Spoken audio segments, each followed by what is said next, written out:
What's going on, everybody? Man, I hope this is working because it took me forever. Oh my gosh, dude. I've got some guest speakers on here. You guys let me know in the comments if the audio is working okay. I'm not sure if it is or not. This was kind of I tried to do this later, but my guest speakers have not, our what do you call, schedules aren't aligning. So I was trying to actually get, okay, good. Sam's got it. Yes, hear you. Awesome, man. So guys, I've got some really good friends of mine. Hopefully they're going to join. I've got Matt Edwards on the back end, which you guys, if you guys have been following the channel, for any amount of time, you guys have seen Matt on the channel before. He's a really good friend of mine. I've got another buddy of mine, Juan Perez, and we're going to weigh in on the FMCSA and the OOIDA issue with the push to ban lease purchase programs. Guys, you guys have really given me a lot of feedback. This video in 2 days has went over to 10,000 views. I cannot believe that it was that prominent. You guys felt this strongly about this kind of stuff. So, and good and bad. We've got stuff from both sides, good and bad. So let's get Matt and Juan in here. Both of them are in here now.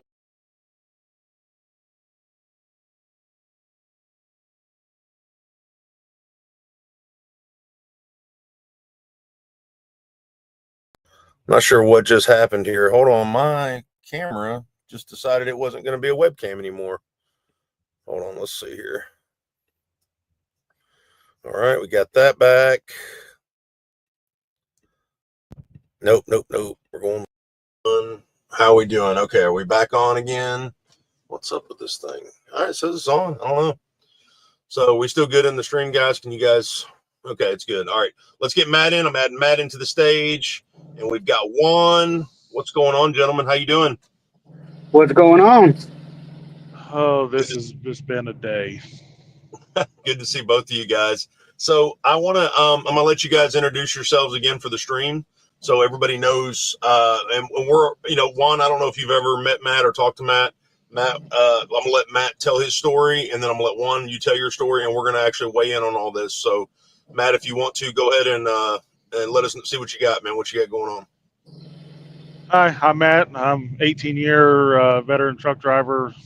Done just about everything except heavy haul specialized stuff, and currently just pull food grade tanker all over the place and don't get paid nearly enough to do it.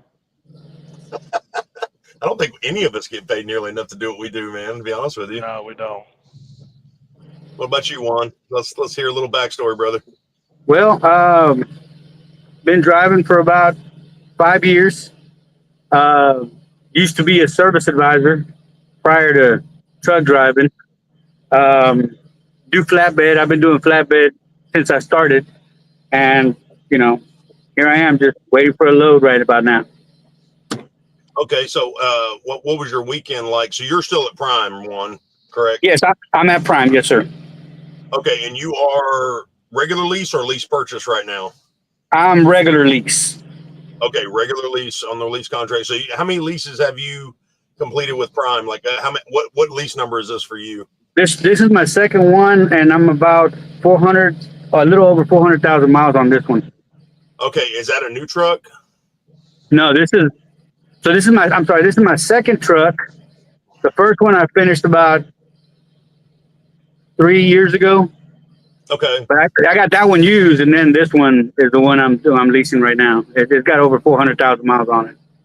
Okay, but it's this one. I'm saying, did you get this truck when it was brand new? Yeah, I got it with 25 miles on it when I got it. Okay, cool deal, man. That's awesome.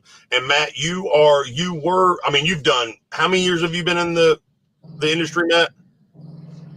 This past December was 18 years.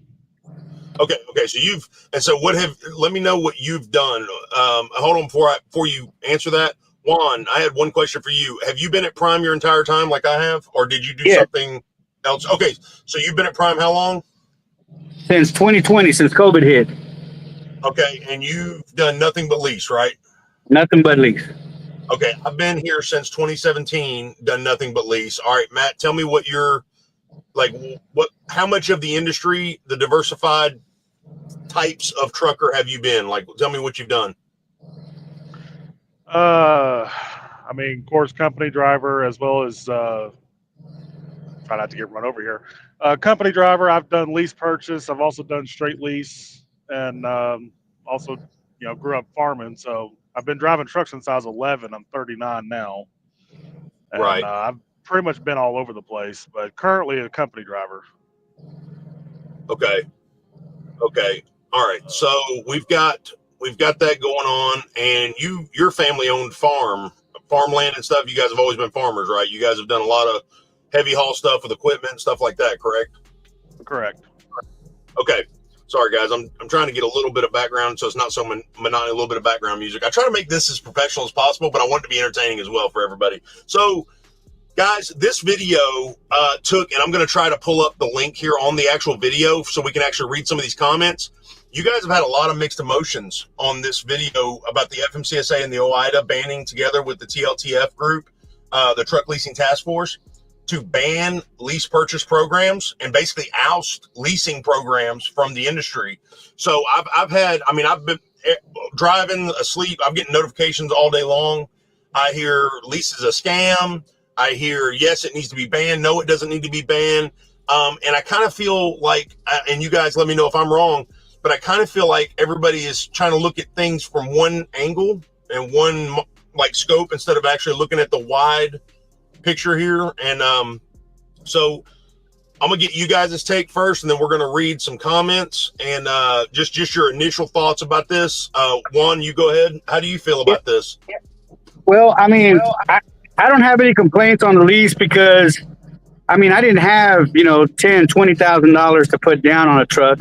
So it was an opportunity for me and my family to make more money. And when I got laid off, I had nothing, I didn't have anything else to do. So there was nobody hiring. Truck driving was still going on. So I jumped on it, and it's been nothing but a blessing for me and my family. I mean, was I making anywhere near the money that I'm making now as a salesman? No. So, I mean, I don't have anything but good things to say about a lease program. Okay.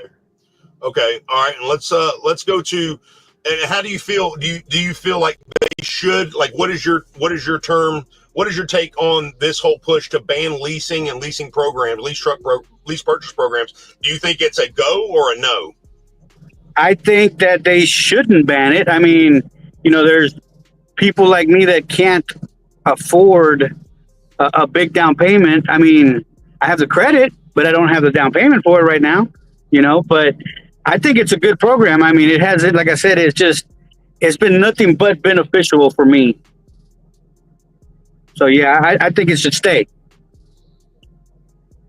Okay. All right. Let's get in on Matt, and let's see how he feels about it, and see, Matt, what's your take on the whole push? Well, okay, as far as the whole leasing as a scam, my opinion, stemming from my experience, I've done several different leases for different carriers. Some of them are scams. I'll be the first one to admit it. Some of them aren't, but a lot of it has to do with your ability to control your expenses, run a business, and everything that goes along with that. Like when I was at Prime for right at 1 year, and I made money the whole time I was there. I did lease on flatbed and reefer. I ended up leaving because my daughter announced her arrival about 8 months before she showed up, and I looked at the numbers and everything and what it needed to do, and I felt that I couldn't remain profitable with the amount of home time that I was going to need in order to support my wife during her pregnancy. So right. I got out of it because of that, not because I wasn't making money. Now that being said, it goes back to the whole thing of being able to run your own business and be profitable. I struggled with it at times just because of the way life works out, but I've done leases where I didn't make any money, had to look at bankruptcy, and I've done leases where I made a killing off of it. A lot of it has to do with the carrier, how the program is set up, the truck you get, how the truck is spec'd, and everything that goes along with that. So anybody that sit there and says that all lease purchase is a scam are usually people that are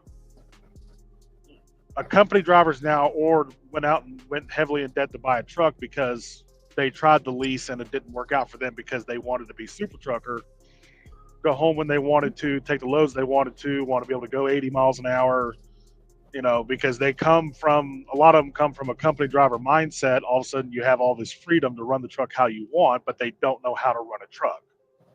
Right. And that goes along with the industry itself. As far as I'm concerned, like we're not really educating our new drivers coming in enough on just the industry itself, much less being a business owner. But guys, this is the thing. FMCSA and OOIDA is saying that we're not business owners, even though on paper, federally, you are an independent contractor. You have your own EIN as an LLC owner. You're 1099. You all black and white. You're a business owner. What do you guys think about that? You are a business owner, plain and simple. I mean, there's no debate about it. Do you own the truck that you're using to run your business? Maybe yes, maybe no, but you are a business owner, period. Well, see, in my thoughts on Juan, what's your take on it, Juan? Well, I mean, it definitely, you are a business owner, like he's saying, because I mean, you're in control. I mean, I'm in control of what I want to do and where I want to go. If you weren't, you'd have to be a company driver and you have to go wherever they tell you, fuel wherever they tell you. And in this case, I mean, you just got to make the right decisions when it's coming, to profit margins and so forth. Right. And a lot of that has to do with communication with other drivers, other people that have been in the industry long enough. And, they want to talk about a lot of people want to talk about the brotherhood of trucking is not there anymore, which I agree. It's not there anymore because we have a very selfish mindset out here on the road the last 10 or 15 years. And I wasn't in it the last 10 or 15 years. I'm only in my 8th year. So there's a lot of guys. And this is why this is so very important to me to get guys in here that have had that experience. So if you are watching the stream or somebody that's watching the stream that would be interested in this, I would be interested in having you guys on. I'm taking guests right now. You text my phone number. Okay. I'm going to put it right here.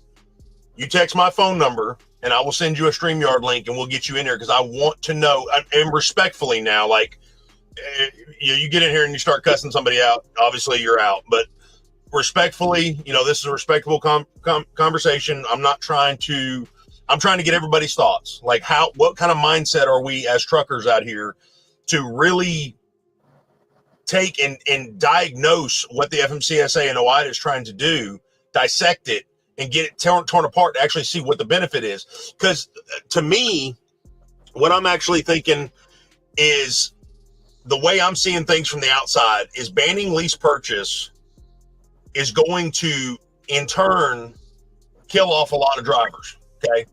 Because there was a guy that just said a question, dropping loads here. He says, just a question, not being negative. If you're making more money than you ever did, how do you not have money for a down payment? One, that was your thing. You said I didn't have the money for the down payment for the truck when you first started. So can you address that for me? I mean, so the money for the down payment, I'm making enough money to pay my bills. I mean, I've got a house. I mean, I got payments that I've got to make. It's not like, am I making millions of dollars? No. I mean, I want to know who is making millions of dollars so I can probably go do what the hell they're doing. You know what I mean?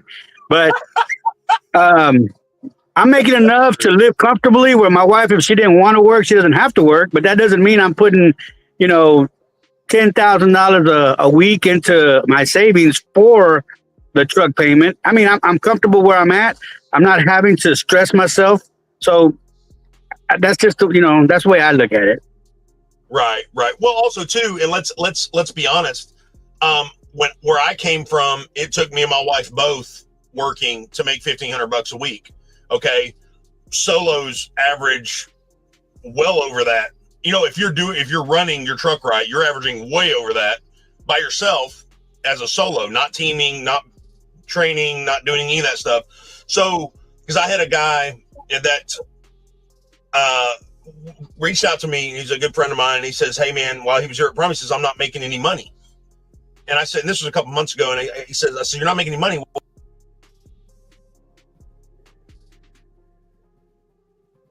know what? Let's take your numbers and let's really dissect what's going on in your payroll statements. So we did, and he had been in the lease for like 92 weeks or something, not even 2 full years. With home time and any downtime, he was still averaging $1,900 a week take home. Okay, before taxes, obviously. So, and anybody that's been out here long enough, if you have a family, you have you take care of your write-offs, your receipts, stuff like that. You, depending on what state you live in, you're not paying 30 to 35% tax. You're not in that bracket. You're going to be down into the 9 to 12% tax bracket if you're smart about it. A lot of guys will say, well, I'll write just everything off and I just don't pay nothing. I get a refund every year. And that's, if you can get away with that, that's good for you. I have not been able to do that. So me neither. I can't figure. I have these guys like, I can't believe you're having to pay taxes. I made $400 million last year and I didn't pay 1 red cent. And I'm just like, well, bro, that's fantastic for you. I mean, who's your accountant? You know, I mean, that's what I want to try to figure out. Like, who's this guy that's willing to take that risk on that audit from the IRS? You know, so guys, there's a lot to dissect here with this. I think that we're forgetting that where we came from when this question got asked by Dropping Loads, and Dropping Loads, no disrespect to you either, man. I appreciate the feedback. And we don't take it as disrespectful at all either. You got to remember, and this is one thing that I push with guys, is mile one. You got to remember your mile one. Where did you start? Okay. So when I started, I didn't have $15,000 to come in and put down on a truck. Okay. There's no way, you know, I mean, we had our bills paid up. We had saved, you know, and planned for this for a couple of years before we made the jump. And we were already locked into a plan. So we had that plan, but also leasing and buying a truck wasn't part of that plan. I was brand new in 2017. I had my CDL for 2 years from a tech school, and I didn't even know what I was doing. I thought I knew what I was doing. I came in there with chest all bowed out. I got my CDL. You trainees don't know nothing. I didn't know jack. I wish I would have went to Prime first, like, to be honest with you. So, because I learned so much just in the first day out on the pad, much less the first day in the actual truck, than what I actually learned in the 8 weeks at the Technical Institute. So we forget where we came from. A lot of people don't have just $15,000 to start a new career or start a new venture. And for you guys right now watching this or watching it later, if you're wanting to get into trucking, start small, baby steps, because it's brutal out here. I think the days of the good old days where you just you go buy a truck and you get your own DOT and MC numbers. I mean, there's a lot of red tape now. There's a lot of roadblocks, and it costs a lot of money. There's a reason there's a saying in trucking, and I've said this several times before. If you want to be a millionaire in trucking, start off as a billionaire. You know what I'm saying? I mean, I don't know. I don't know if you guys agree with me with that, but Matt, what's your take on why you didn't have enough money to buy your own truck when you first started? Let's see. When I first started, I was in 2006. I had just come off of soybean harvest and cotton harvest for the year. I had about $85 to my name. Said, screw it. I'm going to go get paid to drive a truck full time. You know, majority of people that come into the industry don't have a pot to piss in. Right. You know, excuse my French, but that's reality. And trucking is.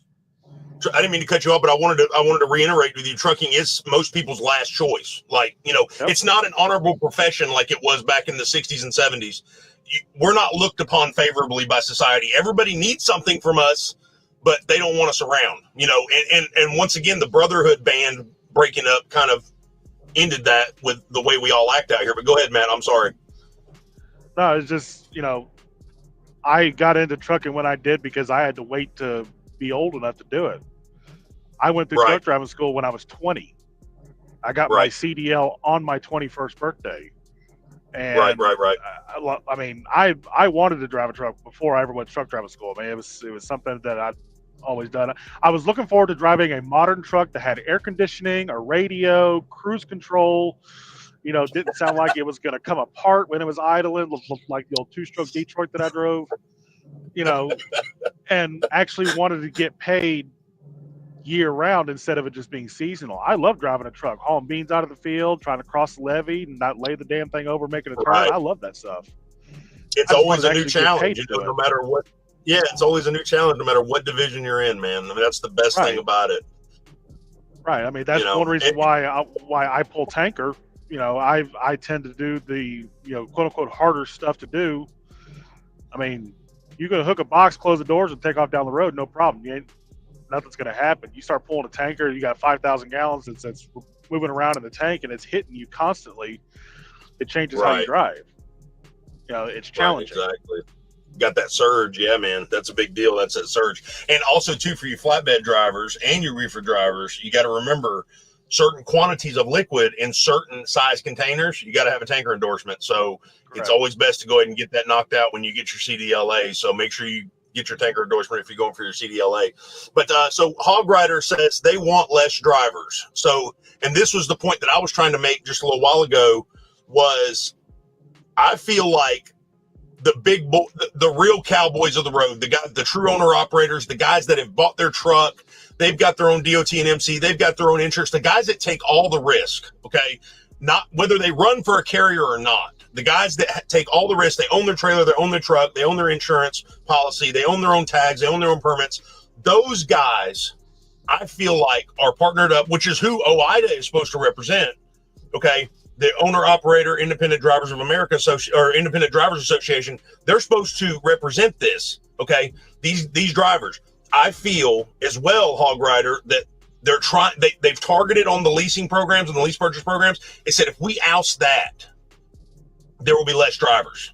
We can get rid of those drivers. They'll either turn into company drivers or they'll go home. And what that'll do is this classic supply and demand, guys, and call me if I'm wrong, less drivers and more freight equals higher rates. More drivers, less freight equals lower rates. So, Juan, what's your take on that? Well, I mean, if it was push comes to shove, I mean, I don't know if I would necessarily go to be a company driver. So, I mean, I would have to, pull out all the stops and try to do what I got to do to try to get my own truck. You know what I'm saying? But it's not something that I'm looking forward to. I'm hoping that it doesn't go through, but that's just my opinion. Do you feel like that may be one of their agendas, is to get rid of drivers and a number of drivers, reduce the amount of drivers? Because for years, let's be honest, we've been told as a society there's a truck driver shortage. How long has that been going on? 10, 15, 20 years now? Just but now about. all of a sudden, now all of a sudden we're feeling like they're trying to get rid of drivers, right? Correct? Yeah, and I mean, and I was talking to you about this the other day in regards to, that they say there's a shortage of drivers and they're trying to get rid of drivers, but yet we still got, people coming in from other countries coming in to drive. You know what I'm saying? I was talking to you about this. I've got a couple of brothers that actually work in the United States, but they live in Mexico. Right. So if they're trying to get rid of the drivers, what are they going to do about those guys? Right. Now, let me ask you this, Juan, being that you're of Hispanic descent, correct? Yes. Okay. Now and I know a lot of people in the chat, this is going to be an interesting thing because it's very rare in this day and age for this topic to not be considered a racist topic or a hateful topic. But let's be honest. You made a point to me the other day when we were talking, and like you said, you've got family members that come over here and drive. Do they have to come through when they come over, when an immigrant comes over to this country to take a position in a CMV vehicle on American soil? What's the process? Well, they just have to go and get a visa, a B1 visa, and they don't even need a CDL. They just got to have a license. If they have a driver's license, they can come over here and drive. So as long as the company doesn't restrict them from driving, they can drive. Yes, legally in the United States. They've gotten pulled over by DPS or state troopers on this side, and all they ask them for is their driver's license. They don't give them a ticket because they don't have a CDL.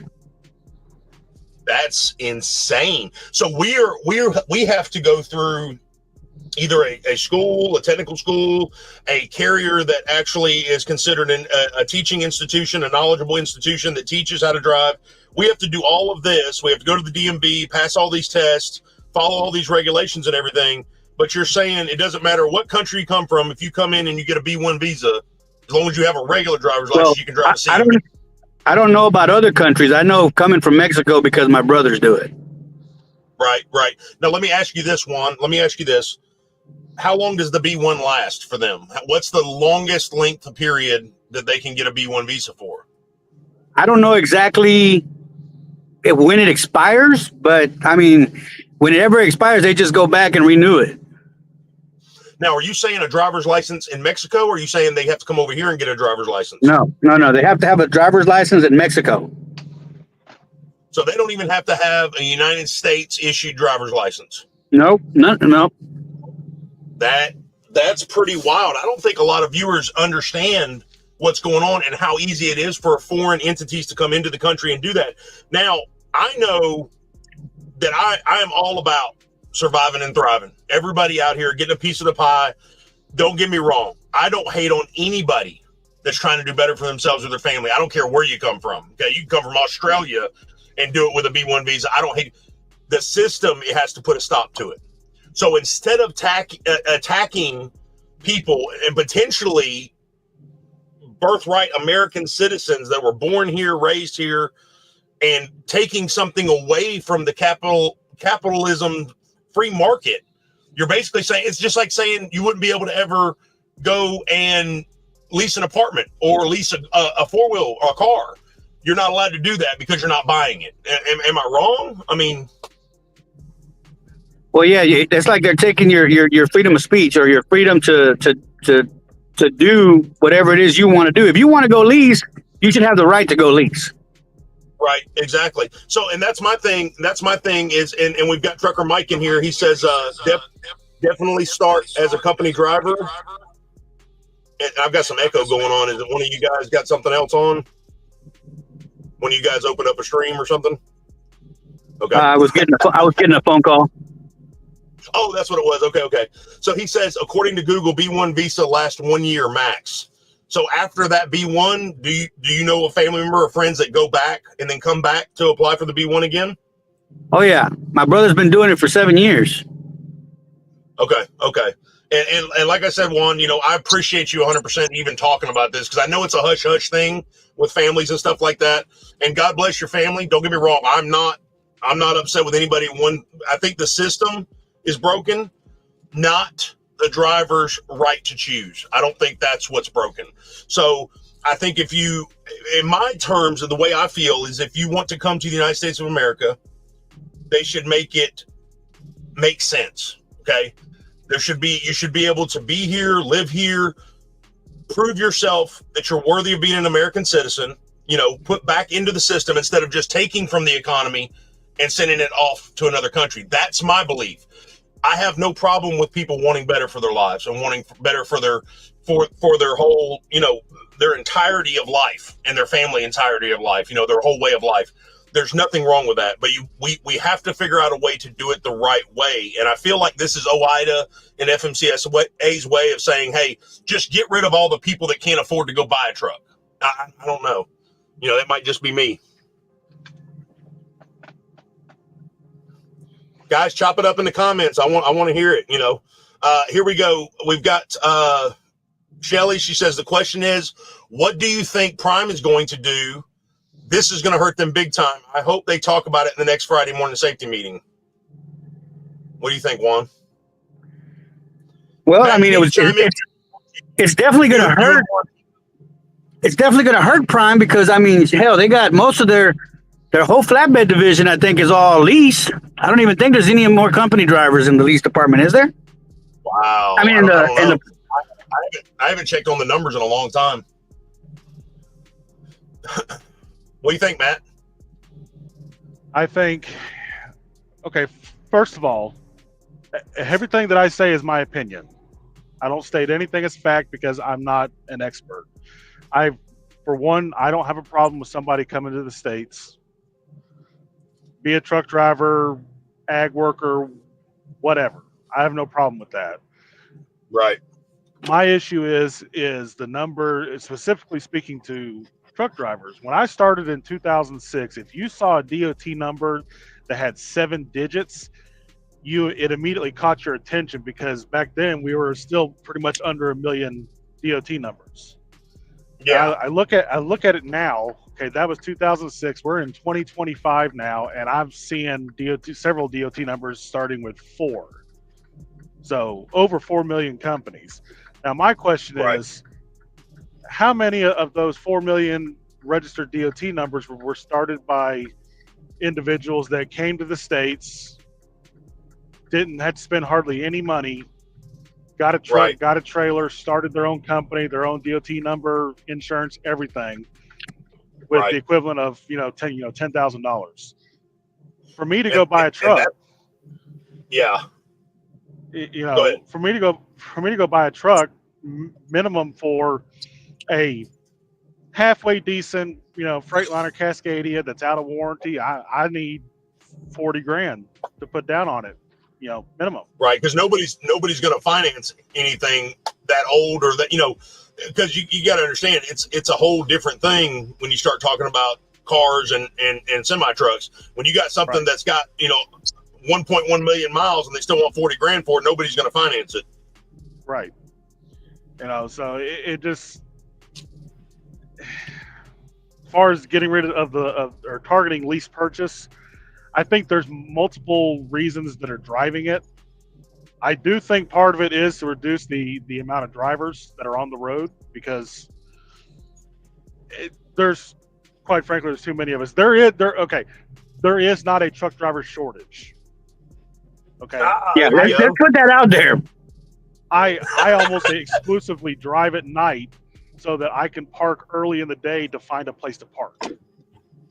Right. Okay. Well, that's what the systemic push has been to everybody for the last 15, 20 years is there's a driver shortage, there's a driver shortage, there's a driver. Yep. And you guys know, but some of the people that are watching might not know, try to take a semi truck after 5 p.m. anywhere in the nation and try to park it. And you tell me if there's a truck driver shortage. You see more trucks on the road than you do passenger vehicles. Yep. Am I wrong? What did they say? I mean, so according to Google, there's a driver shortage of 66,000, 80,000. And it's expected to grow to over 80,000. So if their goal is to have less drivers, none of this makes sense. Exactly. But who are you pushing out of the industry by banning lease purchase program? You're not hurting the carriers, okay? The lease carriers that we lease to. You're not hurting Prime. You mean you will? They're going to find a way to get around it. They're going to get around the red tape somehow. These carriers will get around it somehow, whether it's paying federal agencies off or reclassification, whatever the case may be.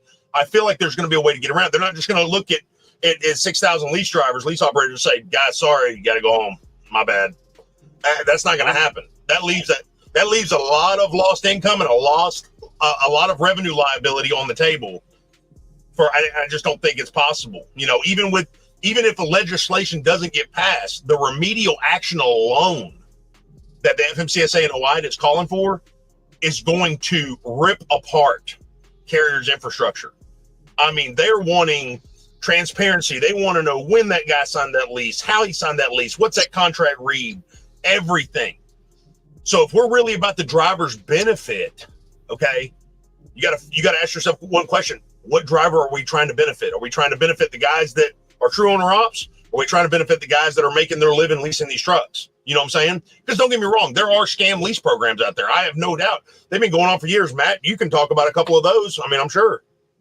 Oh yeah, I won't name any companies, but I have had 2 different leases where you lease your truck from one entity, you lease onto another entity that they have a contract with, and then you go 4 or 5 months down the road, and while at home, your truck's getting repossessed because your company never paid the lease payment to the independent the finance dealer. Company. Yeah. Hold on for 1 second, Matt. Seether's asking, Will, do you have a number I can text? Can you guys not see the scrolling banner below the screen at the bottom with my phone number? Yep, 706-741. Yeah, I can see it. 6904. Okay. Yes, guys, text me. I've got my phone right here. I'm looking right at it. Text me. Just send me a text that, "Hey, Will," and then with your tag on the thing, you guys send me a text, and I will be more than happy to guys get you in the stream. We'll do it one at a time. And I think I can only host 4. I stopped paying for StreamYard months ago because I stopped doing lives for a while. We had a lot of stuff going on at home. But and really for what I do it for, this is more than enough. So I'm not going to pay $50 a month to be able to put a background up behind me. I don't really care. So and I don't mind that little duck. That little duck in the corner there looks pretty cool. So I like him. So but yeah. so Seether, yeah, definitely, man. If you want to, please shoot me a message, and I'll be glad to get you in here, man. I would love to. Yeah. Oh, he says I need to tell you something, but don't want to say it in the chat. Oh, well, maybe he doesn't want to. Okay, but just shoot me a text. But guys, I need some feedback from you guys. I want to keep this going, and also too, I want to make it known. Do not super chat me. Okay, don't send me any money. I don't need your money. Save it. All you're doing is giving it to YouTube. So you guys, I know a few of you like to get in here and drop $20, $10. Don't do that. Okay, please don't. You guys want to support the channel, watch the video, share it, get it out to people so we can get that information out there. Like, sub, and share. That's all I ask you guys to do. Do not send me any money. I don't want your money at all. Save it. Take it home to your family.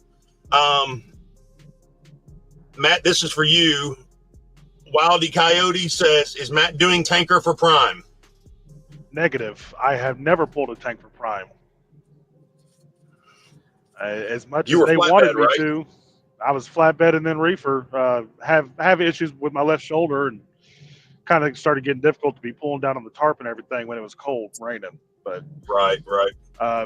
I had about 10 years of tanker experience before coming to Prime, and they hounded me for a year to switch over to the tanker side, and I just wasn't going to do it. I don't love driving I-95 that much. Right. So. I got you. And Juan, you're flatbed. You've always been flatbed, correct? Yeah, since the day I started. That's how I met you, actually. We've been picking up a load together, weren't we? We were at the same place. Yeah, you had the little monster truck on the back. Yeah, little Tonka truck, man. Little Tonka, yeah. That was awesome, man. You know, I gave one of them away to, you guys might follow his channel, Toll Booth Jimmy.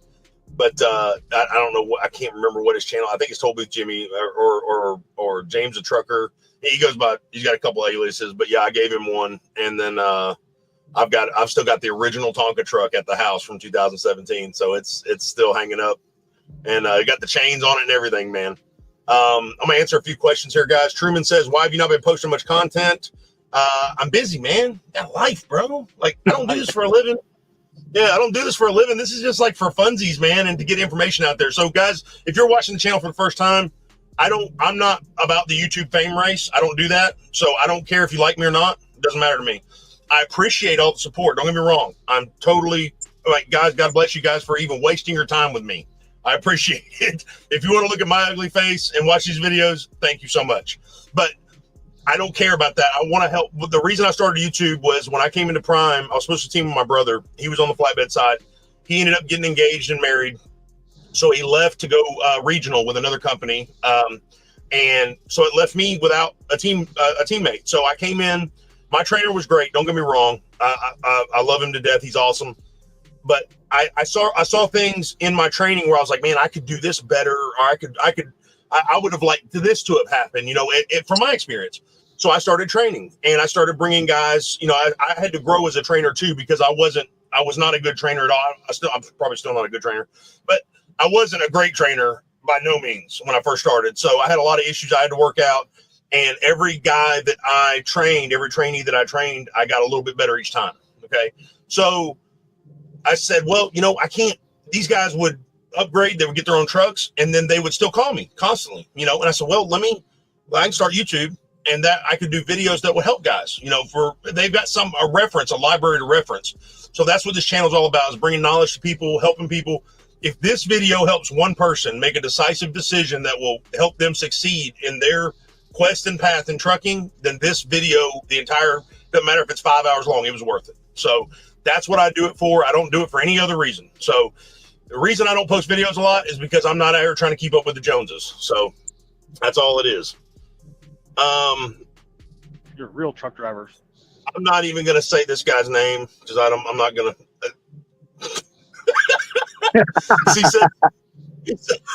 He says 68 cents a mile is hilarious. Even if you do 3,000 miles a week, you still aren't making much. I don't know who's making 68 cents a mile. I thought it was company driver pay. Well, I mean, I know company driver team only gets 33 and a half cents. So that's a combined. They're getting like what, 67 total combined. That's what I think it payout was. is? I think they said it was the max was when I called payroll. I believe they said it was like 58 cents or something. Okay, can I Yeah, I say don't know. something? I don't. Yeah, go ahead. Yeah, Matt, chime in Okay. whenever, dude. And if I'm talking too much, you guys tell me to shut up. Okay, this is something that has been a burr up my ass for years, especially with the whole, you're not making real money as a lease operator. You got to go owner. Okay, let's get something straight here, people. The amount of money that you take home, whether it's good money or bad money, is completely relative depending on your circumstances of your life. Okay, for 4.5 years, I lived in my truck. When I went home, my truck was where I slept. I'd get in my pickup to go somewhere, but I'd come back to my truck.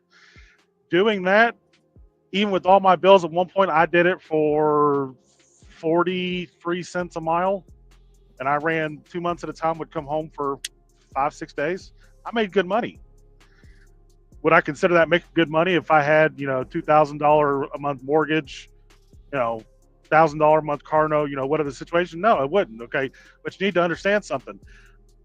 Making money is entirely dependent on your situation. I make decent money where I'm at, and I'm at the bottom of tanker pay for company drivers. I make 56 cents a mile. Right. Okay. Right. Yeah, it's kind of low. I made more as a driver at another tanker company, but I have better quality of life. I don't have to run for a week to get a day off. When I want a day off, I call dispatch, say, hey, I'm taking tomorrow off. Okay, sure, no Right. problem. Let us know what you want to do. But people, you've got to get this out of your head that if you're not making 150,000 take home or 270,000 take home, you're not making any money. That's bullshit.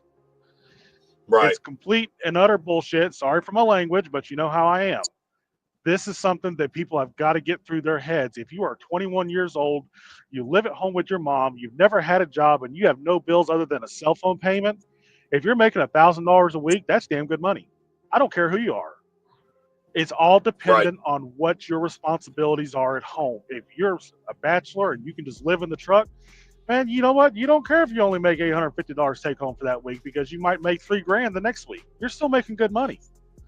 Right. And there was a guy that was talking about, cost of living and everything on TikTok today. And it made a lot of sense because the different areas that you live in the nation, you might make $60,000 in Alabama, okay, as your base salary. But the cost of living is much lower than it is in California. So if you take that 60, so he was basically doing like housing cost percentages of your income. So the cost, I think, and these numbers aren't factual, but I'm saying the cost of living in Alabama, say for example, was 22%, the housing cost. But you go to California and say the average salary over there is $75,000. You think, well, man, it's $15,000 more. It's great. But the housing cost over there is 29%. So it's a totally different thing when you start thinking about location. And that's the great thing about trucking. There's a million ways to truck, and it's all about what you want to get out of this asphalt. So there are people who come in and say, I would never lease. I would never own a truck. There's no way. And that's okay. You can be a company driver. You can be an OTR company driver. You can be an at-home company driver. You can be a company driver that drives a CMB that is not necessarily a combination truck and be home every night or every weekend or whatever. There's so many ways to fit in this industry. You can't really just say, well, banning lease programs or lease purchase programs is going to fix everything, because it's not. I really don't. Am I all for a little more driver transparency with the companies? Of course I am. Of course I would love to see more transparent things, and I would love to be able to be a little bit more on the inside. We talked about this the other day, Matt, and I think I talked with you as well, Juan.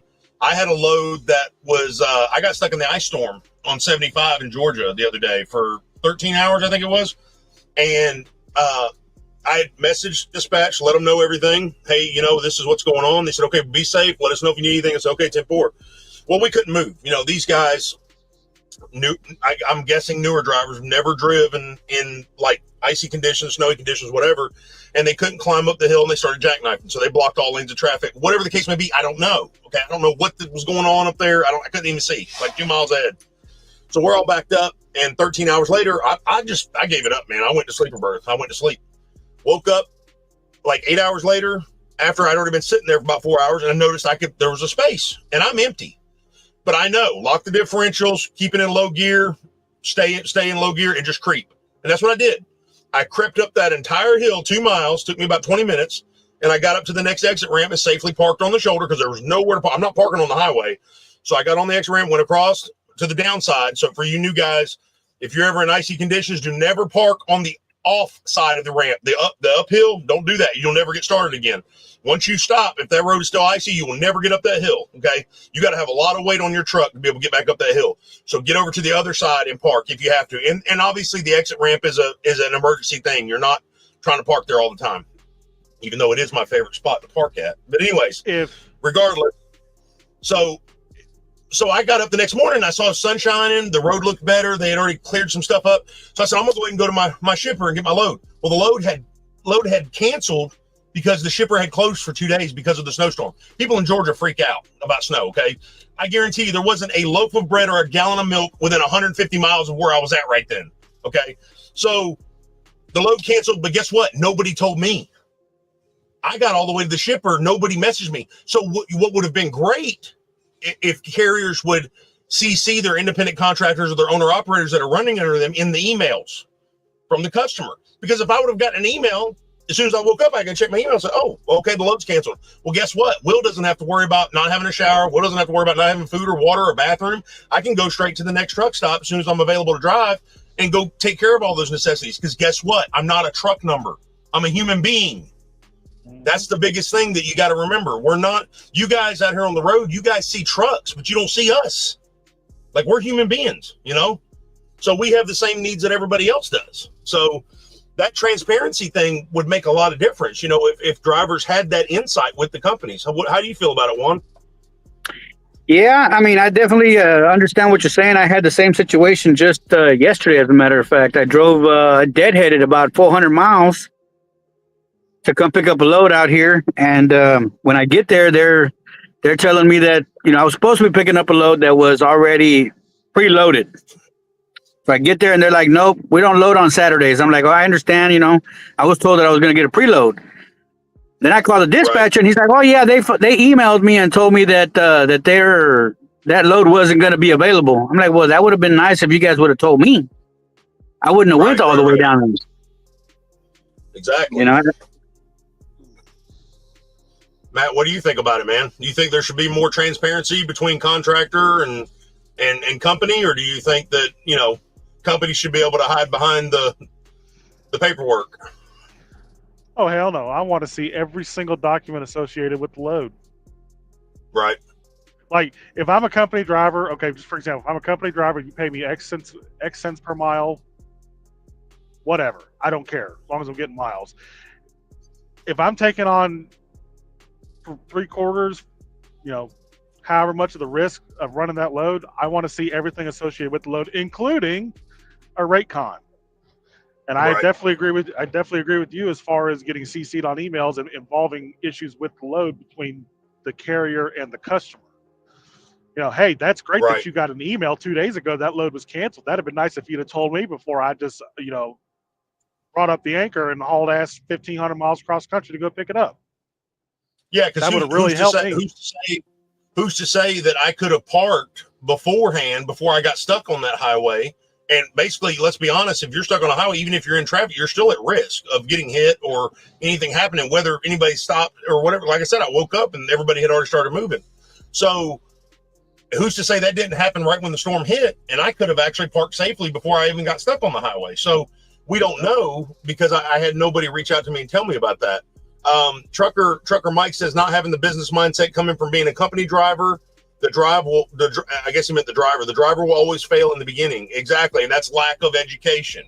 So Prime does a good job of teaching the way they do things, but there's really there's not a lot of advice. Let's put it that way. Advice. They teach you about their fuel surcharge. They teach you about, you know, different areas of the country and stuff and how to do things, but they're not actually teaching you advice on, like, hey, you should or shouldn't do this. And that's why you really need to rely on experienced operators, guys. If you're going to do lease or lease purchase, or even go buy your own truck and be your own owner operator. And I have, you know, thoughts about that. But you know, in this day and age, anyways. But regardless of all that, you know, we've got to rely on each other, that brotherhood of trucking, to be able to be knowledgeable about it. Do your research. Don't take what you see on this channel to heart just and be like, well, Preachgator said this. No, do your research. Reach out to a lot of people and figure out, take notes, not mental and like visual, like do your research. Don't just jump into anything. With Prime, you're not in control, Jeff Wilson says. That's what he says. So, and I think that would be the same with a lot of carriers, to be honest with you, Jeff. I think if you're signed on with somebody, I don't think, unless you're willing to take 100% of the risk, you don't get 100% of the control. Am I wrong? Mm-hmm. I mean, that's kind of like what do you call it? A given, I guess you'd say, right? I mean, I don't think you're in full control of Landstar either, are you? I mean, you guys can't even park on the side on an exit ramp if you're a Landstar. Yep. I mean, that's just your way of life right there at that point. I mean, you're not even allowed to park on an exit ramp. Well, I don't know. Maybe it's just me. I don't know. I think part of the problem, you know, because I mean, you know me, Will. I lived in these things for years. You got a lot of time to think. And I've sat there and right. I've thought about all this stuff for hundreds of hours before. And one of the things that I've come to the conclusion on is that newer drivers come into this industry with false expectations, but they don't realize that their expectations are not realistic. Oh, go do lease purchase. You'll be 100% in control. No, you won't. You're not 100% control if you own your truck, your trailer, and have your own authority, because you still have a customer that you have to answer to. And a broker. You're not in control. That can change anything at any given time. Exactly. So people need to understand something. Unless you just live out in the wild, off grid, doing your own thing in your cabin, you know, out in the woods, you answer to somebody. Period. Right. At this company, I answer to the owner and I answer to safety. Right. That's it. Because right. because I take it at a point that when I go to work for a company, I start asking questions that they don't like answering. Right. Hey, right. Who do I get to say no to? You know, and then, you know, of course, it's, you know, well, you know, if dispatch tells us that, is dispatch signing my paycheck? Okay, you won't give me my answer? Fine. I'll go to the owner of the company and I'll ask him, I said, who are the people in this company that I answer to? And he'll tell you, you answer to me and you answer to safety. That's it. Right. Right. Because especially in cases of safety, like what you're talking about, you know, driving in winter weather. One of the things I love most about where I work is that when I decide that I'm done driving, I shut down and I don't have to answer to anybody. Right. And that's the same way. That's the same way here. I've never had anybody from Prime. Now, if you're a problem driver, and we talked about this one, and Matt, and one, you can weigh in whenever you're ready, man. You guys, like I said, if I'm talking too much, tell me shut up. You guys are not bothering me at all. And if you think of something, say, hey, Will, hold on for a second. And believe me, I will shut up. But I've never had one time that Prime has ever messaged me and said, hey, you need to really get rolling. But if you're a problem driver and you go looking for problems, or you're negative and you go looking for negative things to happen to you, you're probably bound to find them. That's just the way it is. It doesn't matter what company you're at or who you're leased onto. You go making problems, making waves, you're going to have to surf waves. Am I wrong, Juan? I mean, oh yeah. I mean, most definitely. I've never in you know, since 2020 when I started, I haven't had them call me or, hey, what are you doing? You know, what time you heading out? And I like to start early. I like to start at 3:00 in the morning. So regardless of how many hours I have left, you know, like one time I pulled over at 5:00 in the afternoon. I still had 4 hours. Well, guess what? At 3:00 in the morning, I can leave again. So yeah, it doesn't matter. I stop whenever I want to stop. As long as I get the load where it needs to be on time, that's all that matters. That's right. I've never been micromanaged as well. And same thing with Matt. He's not micromanaged where he's at. And Matt's actually a company driver. So, I mean, he's, you know, Juan and I are both lease. Juan's lease, I'm lease purchase. And obviously, guys, with me, obviously, I don't want this to go through. I don't want now revisional effects and remedial action about holding carriers liable for bad treatment and scamming procedures. Yes, of course. Definitely, I would love to see that. More regulation on their end as far as business practice goes, but don't take away the driver's choice to choose how they want to be in trucking. That's like saying you're not allowed to open a bakery unless you can buy the building. If you can't buy the building, you can't have a bakery. That makes no sense. Like you can't lease the building to have a bakery there. No, you got to buy it. Well, there goes my bakery like dreams. I can't make dog biscuits or whatever I was going to make, or I don't know. That's a thing. That's a thing now, right? Like pet bakeries. I'm like, what have been like? There's not restaurants that feed human beings that can stay in business. You're going to go make a dog bakery? Like, come on, man. Like, I don't know. That's for a whole other topic, but I'm going to go back down through these comments. I just figured I'd bring a little humor to you guys. Oh, I just got a notification. Trump is about to deport 11 million immigrants and 4 puppies.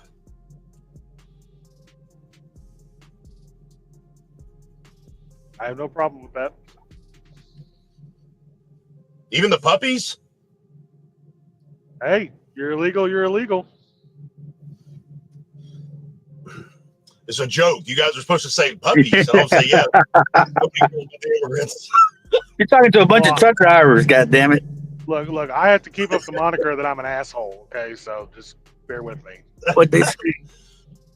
Also, knowing your numbers is the biggest thing that a beginning independent contractor needs to know. Exactly. I've been an independent contractor or owner-operator, 100%, which is why OTR on the revenue, which is a software that we push. It's the only thing. I stopped doing the endorsements, man.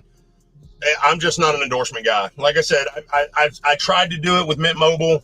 I can't do it. I feel like an idiot. So OTR on the revenue is something I use every single day. I love it. Guys, the link's going to be down in the description of the video if you guys want to try it free for 30 days. And even if you need an extension trial, Brian will be happy to give it to you. So, but after that, it's only $15 a month. That helps keep track of all your numbers. Doesn't matter what company you drive for. And if you need something specially tailored to you, check it out. Because give Brian a quick call and he'll help you out. So let me see if I can run this real quick while we're talking about OTR. Well, guys, I'm going to have to call it a night. I'm going to have to get up a little early in the morning, so just wanted to say I'm going to be heading out. Oh, man, you all got right, brother. God bless Juan. Thank you so much, man. I really appreciate you, man. All right. I got to eat, then sleep. Oh, okay. There you go. All right, man. Be good. Stay safe. Later. Thank you so much, Juan, for joining, man. God bless, buddy. All right, guys, I haven't seen one text message. I don't know if you guys know this, but I would really like to get somebody else's feedback on here as well. You guys shoot me a text. I'll shoot you a link. You don't even have to be on camera. You can actually set it up so it shows a picture that you choose.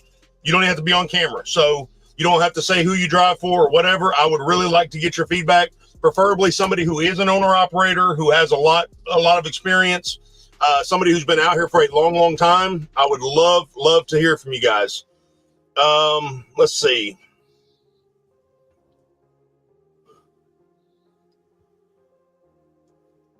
John says there's an owner-operator who pulls up here and he said he takes a vacation for a month, and then that's when he re-ups his B1. So apparently you can do that.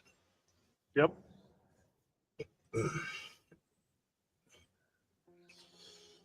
Let's see. Yeah, Shelly says, two-part comment. She says they're not hiring lease drivers, but she meant company drivers. So Prime's not hiring any company drivers. That's been going on for a while now. Yeah.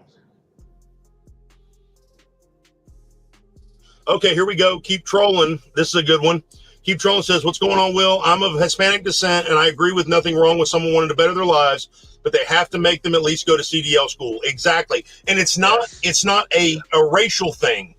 It's a safety thing. It's a knowledge thing. Like, you can't go to any other country in the world. I cannot go to Africa, okay, and go over there and exploit their whatever. And I know it's a continent, but any country in Africa, so let's say Egypt, okay? I can't go to Egypt and exploit their economy without trying to. There's only certain things I can do. I can't do it. So you have to do it the right way, because if you're taking and you're exploiting the economy for everything you have to gain, and you're sending it away out of the economy and you're free and clear of tax duties or whatever the case may be, that's not really fair to the citizens of the nation, you know?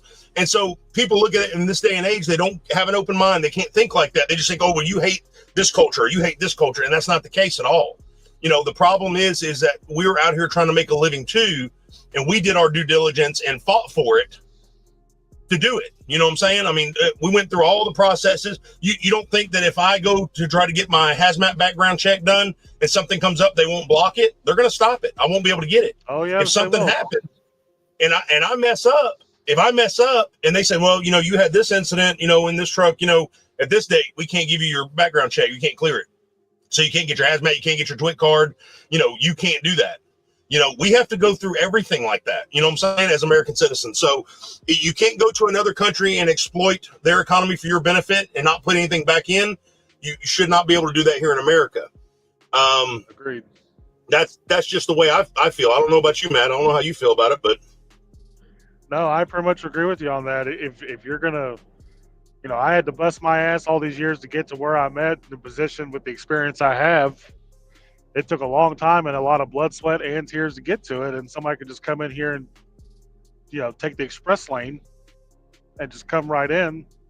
You know, I'm all for you wanting to make a better living, especially if you got a family that you're supporting.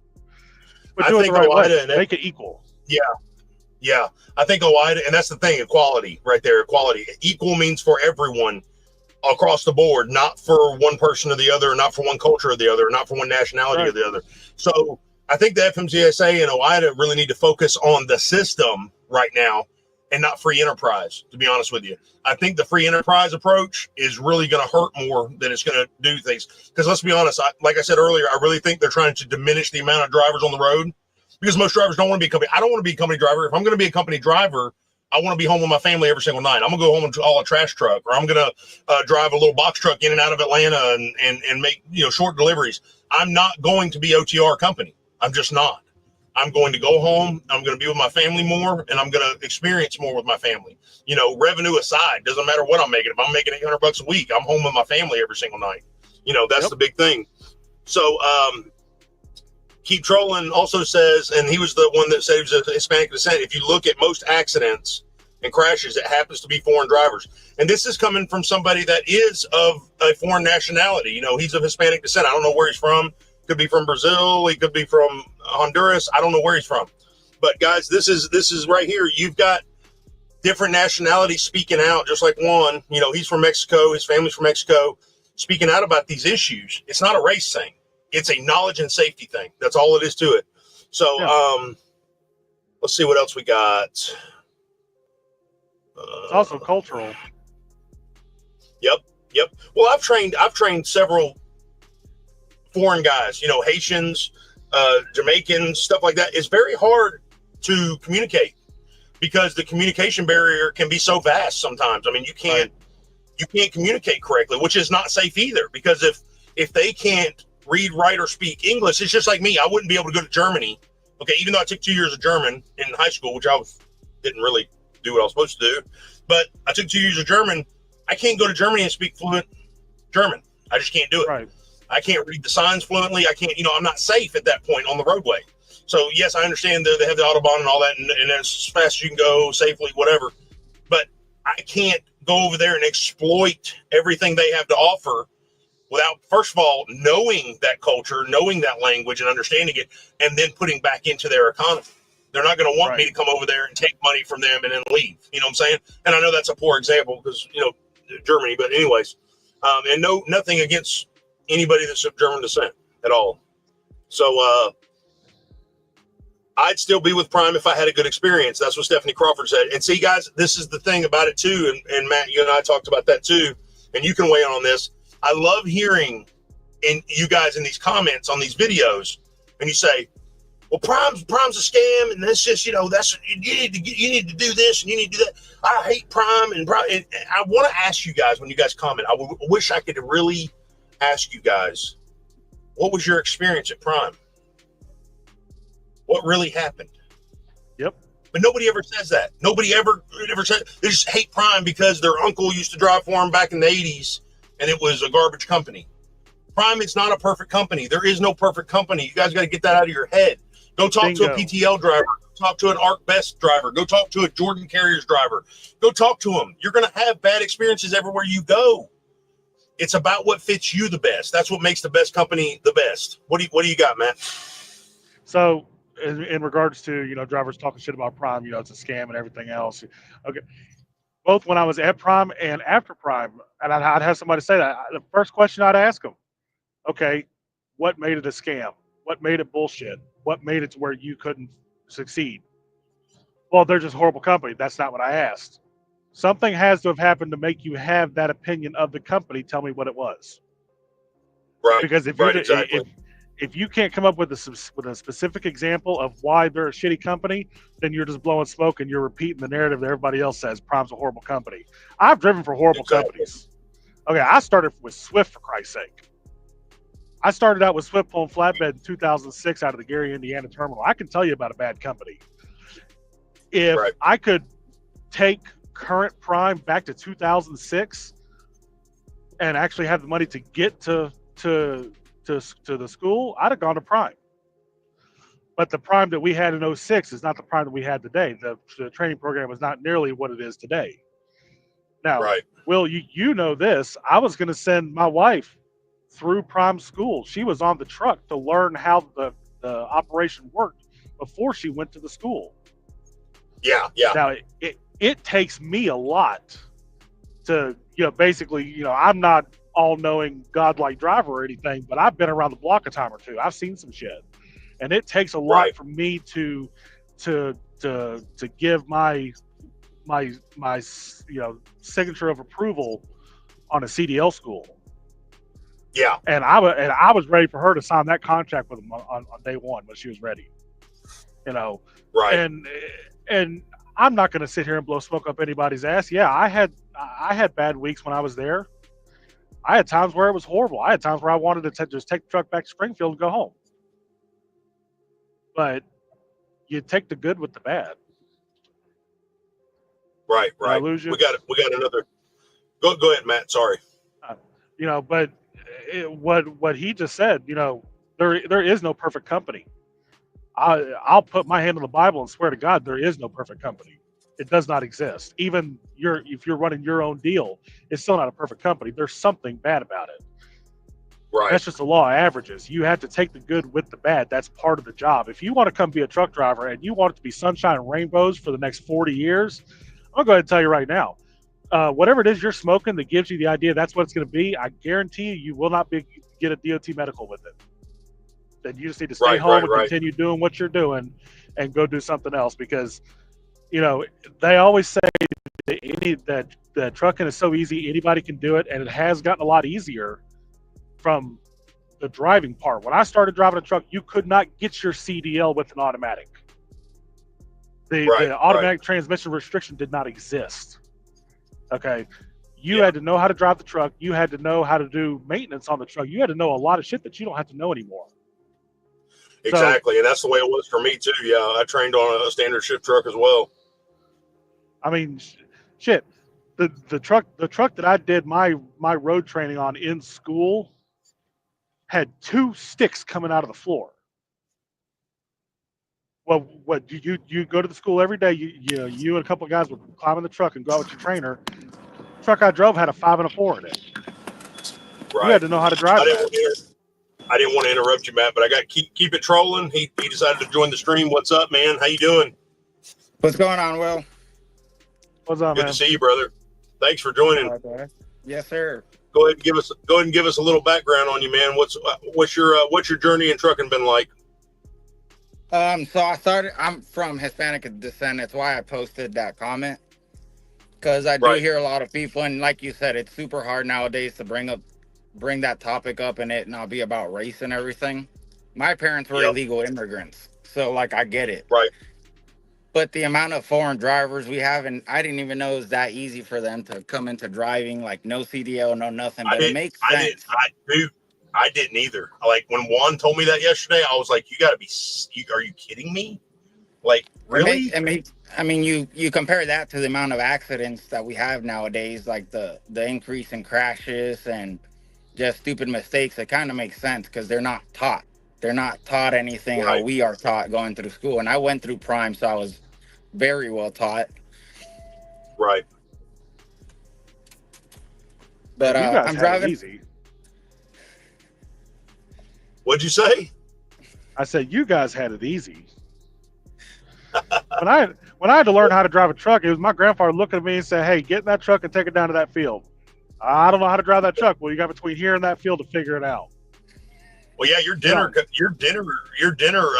was based on that. So yeah, Nope.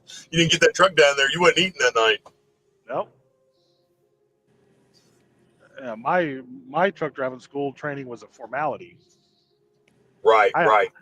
I had to learn how to back up because you don't back up on the farm. If you don't get it right, you just spin a circle in the field and try again. Right. So keep it trolling. How long have you been in trucking now so far? I think a year and a half. I got out of a truck for personal issues. Just life happens. I got out of a truck and did something else. And then I got back into it been back on the road for a month with a really, really small company. Just kind of like, I don't know his name, the other dude on the camera. Matt, yeah. So just like you, I only respond to the boss.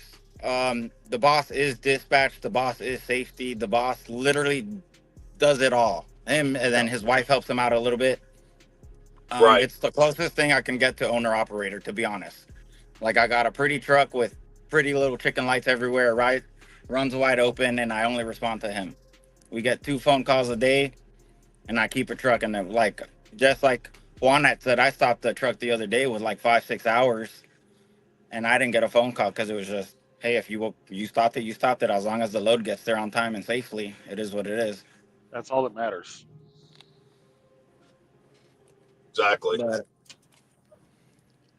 I do agree with a lot of the things you guys said, especially because it's the biggest thing I tell people. You had talked about the lifestyle and like people talking about bad money, good money. I definitely agree with that because when I got out of a truck, I was actually a first responder. That to me was bad money. I've had the same house, the same bills for the last 3 years, and just now I can't pay my bills. That's when I figured out, okay, it's not my lifestyle. I've had the same lifestyle for the last 4 years, 3 years since getting out of the military. So it's definitely the job. So I came back to this, and I'm making decent money. I can pay all my bills. I have a little bit of play money. The time on the road isn't bad at all. Right. Well, we appreciate your service, man, 100%. And I know that doesn't give you, I know that does nothing for you, but we do. There's a lot of Americans out here, man, that appreciate you guys being in the military, and we do appreciate you guys 100%. I want to address this. Drop and Load says there should be visibility and transparency with the line haul and rates as well. Yep, that's what Matt was talking about. Getting a copy of the actual rate con from the customer, not a stock letterhead from the carrier that you're running. That's a huge thing for carriers because the disassociation to me from carrier and driver is vast. We're all striving for the same thing to make as much as we can. You know what I'm saying? As much as we can possibly make. That's the name of the game. Doesn't matter if it's the carrier, the owner of the business, or it's the actual driver itself. We're all wanting to make as much as possible. The problem is that I've seen, it doesn't matter what you drive, where you drive, who you drive for, if you drive for yourself or whatever, the liability always falls on the driver every single time. It does not matter what you pull, who you pull for, where you pull, the liability falls on the driver. We literally have to sign documents on bill of ladings that say carrier and driver is responsible for damaged goods, missing product, and all that. Well, if I'm not loading my trailer, if I'm not taking inventory of this product, say a drop-in hook, for example. So for those of you who are watching and you don't know what a drop-in hook is, a drop-in hook is where a trailer is preloaded, whether it doesn't matter what it is, tanker, flatbed, reefer, whatever, dry van, intermodal, and you show up with an empty, and you drop your empty trailer, and you pick up a preloaded, sealed trailer. Obviously, common sense will tell you that I wasn't there for that. I did not count the product. I don't know how many pallets they actually put in there. The paperwork could say 100 pallets, and there only be 2. I have no knowledge of that. I don't know because the trailer is shut, it's sealed, it was on them. But yet you still have to sign a document saying that you're responsible for the condition of the product that you never saw and the count of the product that you never counted. Yep. Now you know what kind of shady business practices we're dealing with out here in the industry. That makes absolutely no sense. Just like lumper fees. Okay, lumper fees. Some of you may not know what that is. You have to pay the business that you're delivering to unload their freight. Mm-hmm. Exactly. So, and they claim it's another business. It's a totally different business. Okay.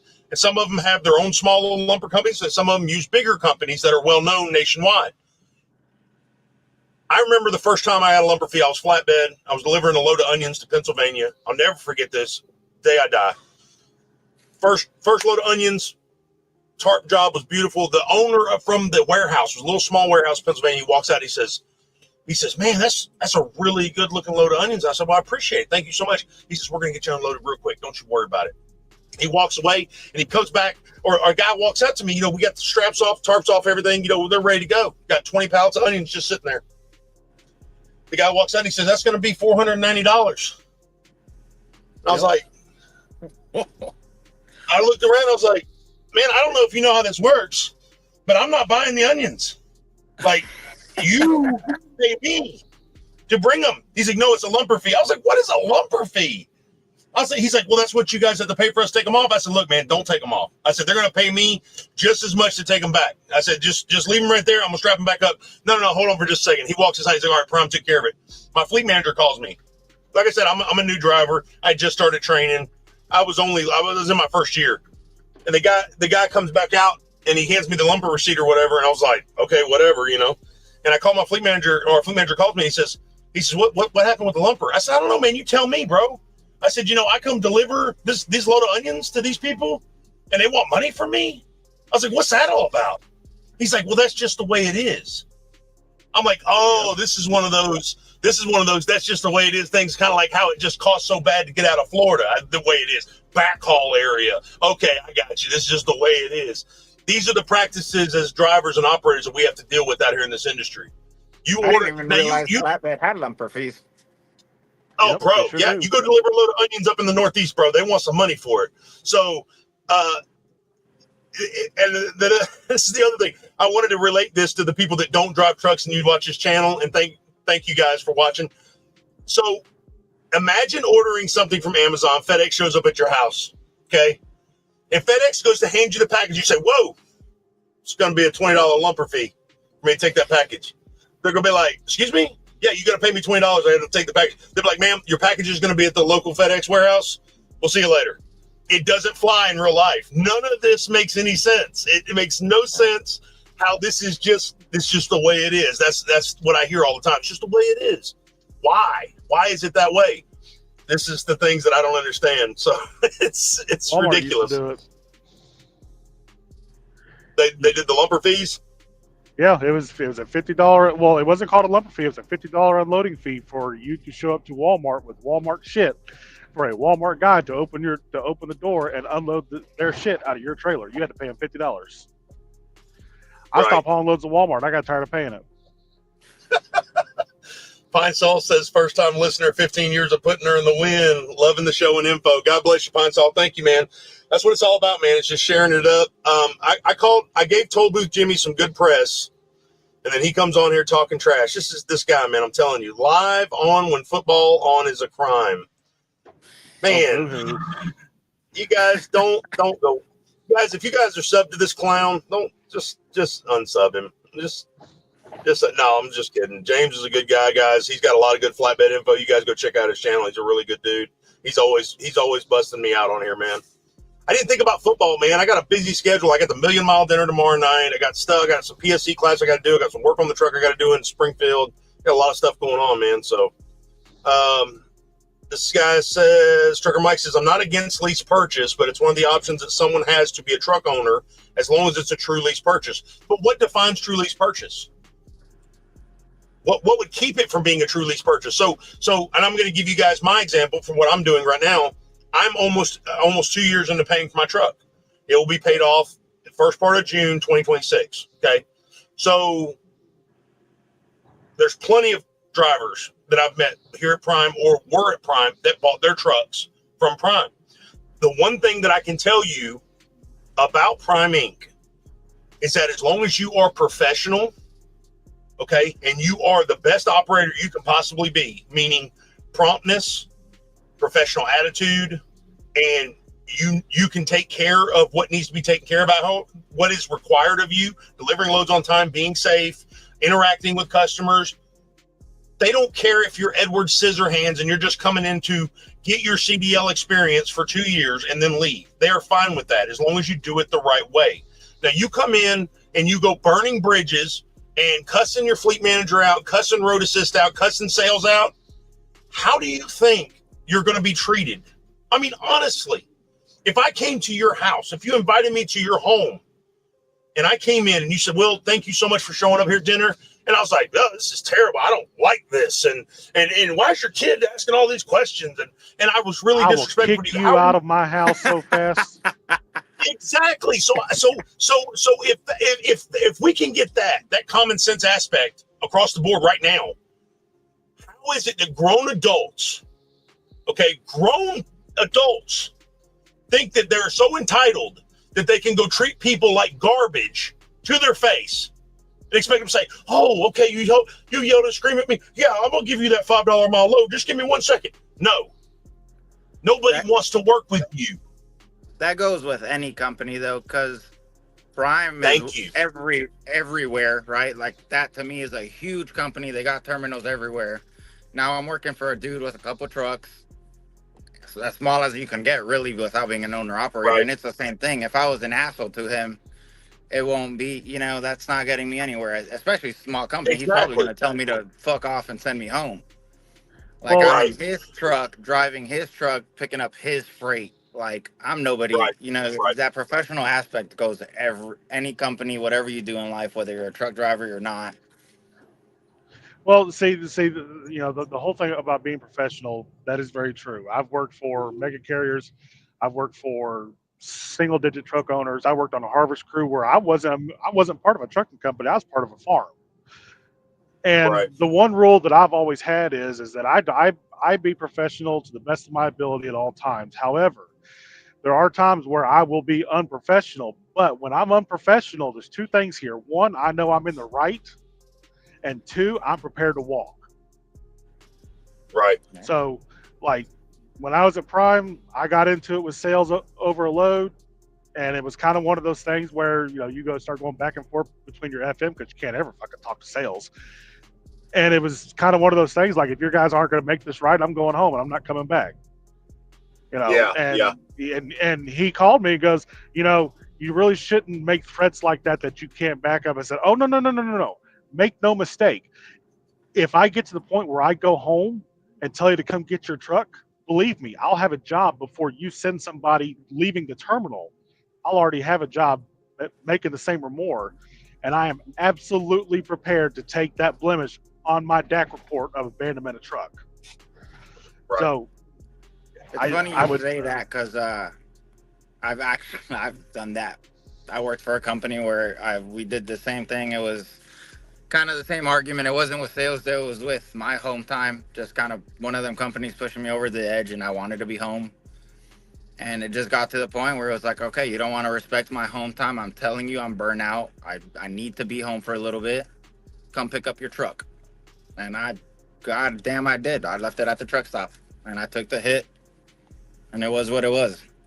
Yeah, I mean, I've had a lot of times where I've had to bite my tongue and start, beating the steering wheel to take out the frustration so that the attitude goes away, because I do strive to be as professional as possible.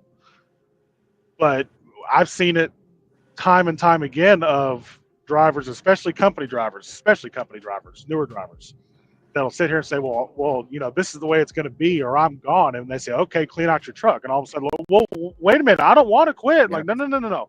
If you're going to get to that point, you better be willing to take a walk.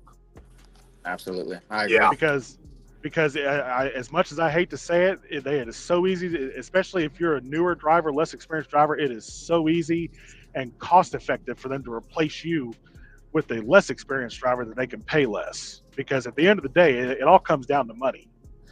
Now, The company that I'm at, if I call the owner and do that, well, one, he knows I'm absolutely willing to back up everything I say.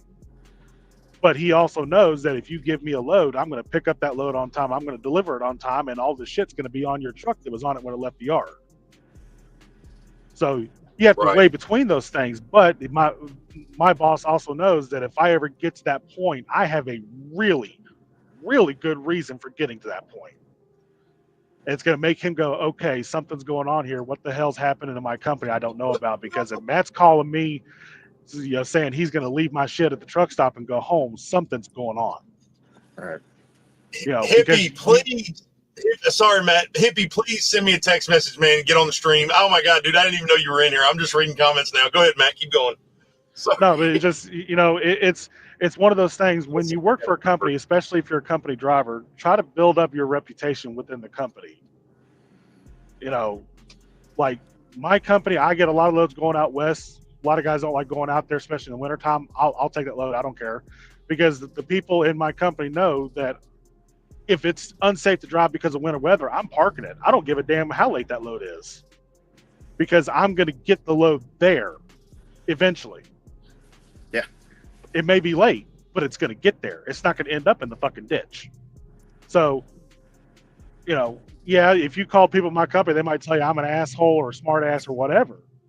But I do my job, and I'm safe, and I have good customer service with our customers. I got customers out west that know me by first name because I always go out there. I don't spill, like, especially with tanker. A lot of you guys that maybe want to get into tanker, you need to realize you're hauling liquid. You can spill that shit on the ground. And by the way, if you dump drinking water on the ground out of a commercial tanker, that's a hazmat spill. So there's a lot of stuff that goes into it. I have a very good reputation I have a very good reputation within my company. If I spill, I'm going to own it first off. I'm not going to sit there and try to weasel my, well, I don't know what happened, man. It just started leaking. I'm like, no, you know what? I didn't tighten the bolts on the pump faceplate. It got past the seal, started leaking. I didn't catch it before it hit the ground. That's my fault. You got to, if you mess up, own it. I promise you, and I speak from experience. If you own up to your screw ups, instead of trying to lie or weasel your way out of it, if you own up to it, your company will have a whole lot more respect for you. Yeah, hey, this guy screwed up, but at least he admitted it. He didn't try to lie about it, and so he didn't get in trouble. He's like, nope, I did it. I faced the music. Definitely, I agree. And I feel like with the newer generation, I'm only 28, and I feel like people with my generation and even younger than me, it's like they don't have that accountability like you're talking about. Like they'll rather just, oh, I fucked up. I'm just going to lie about it. Oh, screw it. Or I'm going to figure it out. Just the other day, because I just got back into flatbed, I had taken a little break. I called up the boss, never had really called him up like that, and was like, my chains ain't reaching around this load. I was like, what do I do? It's been a minute. I'm calling you because I've done this before, but it's been a while. Oh, don't worry about it, son. Do this, and this. I've got another viewer that's going to join us. This is Stephanie. She's joining. She says she's got a scenario she wants to propose, and she's also got some questions. So, and you guys might be able to help her out with that as well. How you doing, Stephanie? She's got a scenario she wants to propose. You got to shut the video off. How you doing, Stephanie?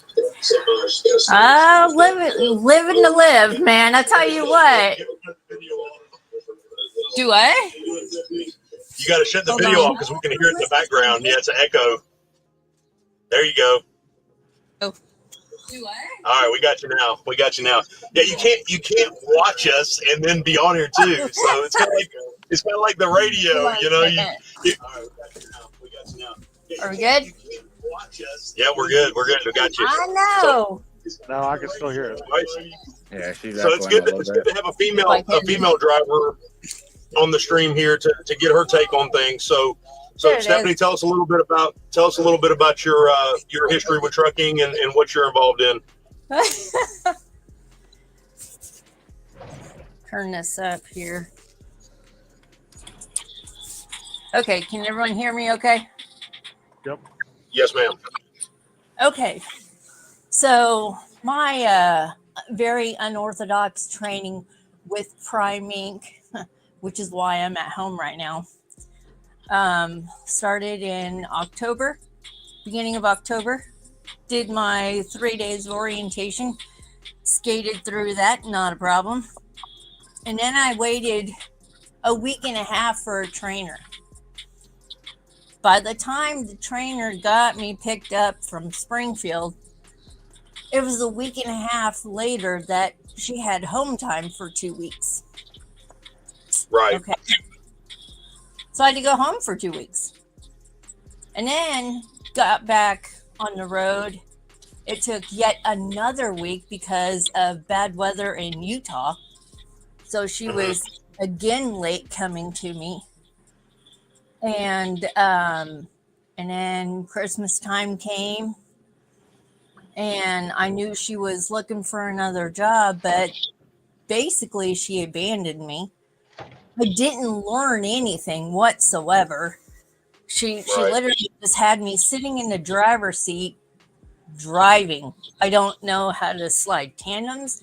I didn't learn very much more of backing than when I did in school.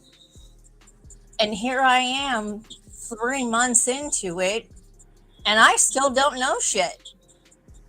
Right. Usually use an ATM. I mean, and I'm frustrated. And then the new trainer that I got, Daniel, he is a great guy. I can't say anything bad about him, but unfortunately, he also has a very pregnant wife, and she had complications. Oh, bless her heart. Yeah. So I'm in Wichita, Kansas. At that point, I was sitting in, I don't remember where he lives now, but he lives in Oklahoma, literally 3.5 hours away from my house. I called my husband and I said, man, come get me. Because I can't do this. I can't do this. I'm not learning anything. Yeah. Let me ask you, Stephanie, what brought you into trucking? Like, what, just as being a new driver, the mentality of somebody now wanting to get into trucking, what brought you to trucking? I grew up with bikers, truckers, militants. My mom's a nurse, so I grew up in the industry, basically. Point blank, my husband is of retiring age. He's trying to get out of Spirit Air Systems. It's a shit show there.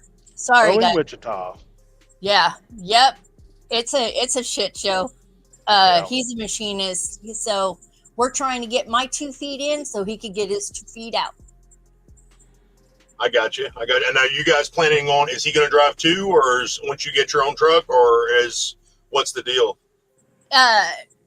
What we want to do is essentially I'm going to become an owner operator at some point later down the road. I really am trying to get some experience underneath me because it'd be stupid to not do it that way.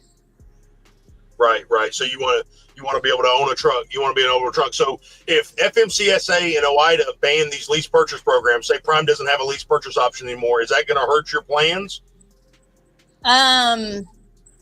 I mean, it could, but I don't know enough about it. I know I have every other trucker that I've known for 20 plus years, and that's including, my own family members in like Indiana and Illinois. They said, lease, don't do it. Just don't. If you can go walk into somewhere with a down payment, that's honestly going to be your best way to go.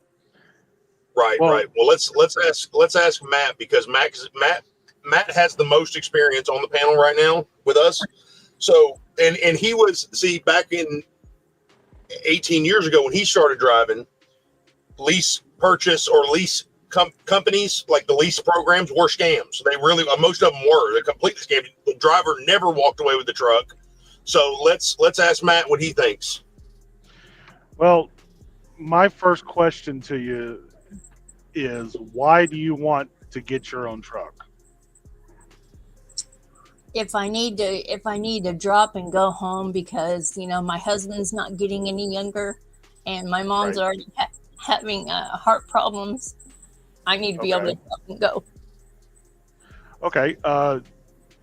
Now, don't take any of these questions as me being an asshole. It's just my general curiosity. But I'm an He asshole. is though. So don't forget that either. And so am I. Well, so It takes here's one. there you go. Yeah, that's very true. So my question to you is do you not think that you'd be able to get that as a company driver? Get what? The freedom? If you need to go home for a medical emergency, do you think that being a company driver means you won't be able to get home in a timely manner?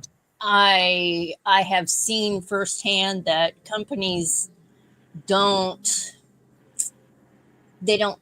If you're on a load and you need to be able to drop and go home, they fight with you first.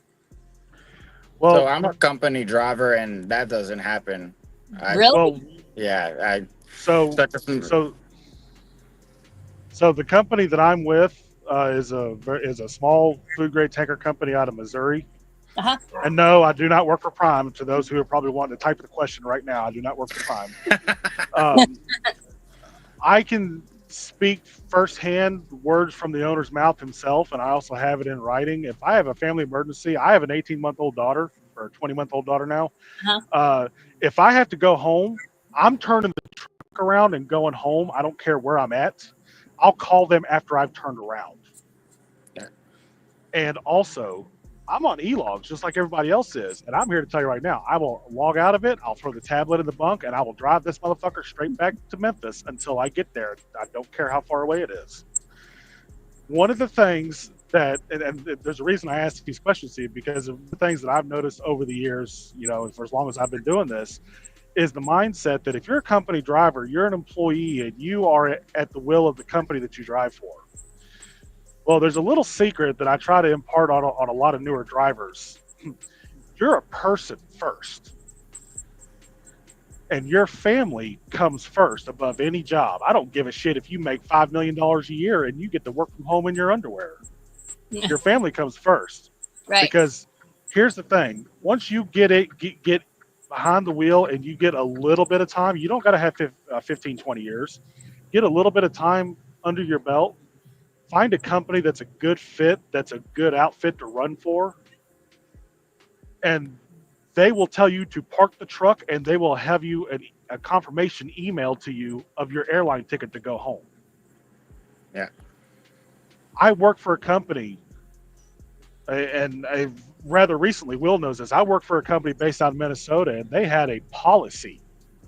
If you have a medical emergency or a family emergency that you have to go home for, they will route you to the nearest city, have you park the truck at a dealership, turn the keys in, they'll send somebody to come get your load, and they're going to get you an airline ticket. They're going to fly you home, and you're going to go home until your family emergency is over and done with, and then they're going to fly you back to the truck.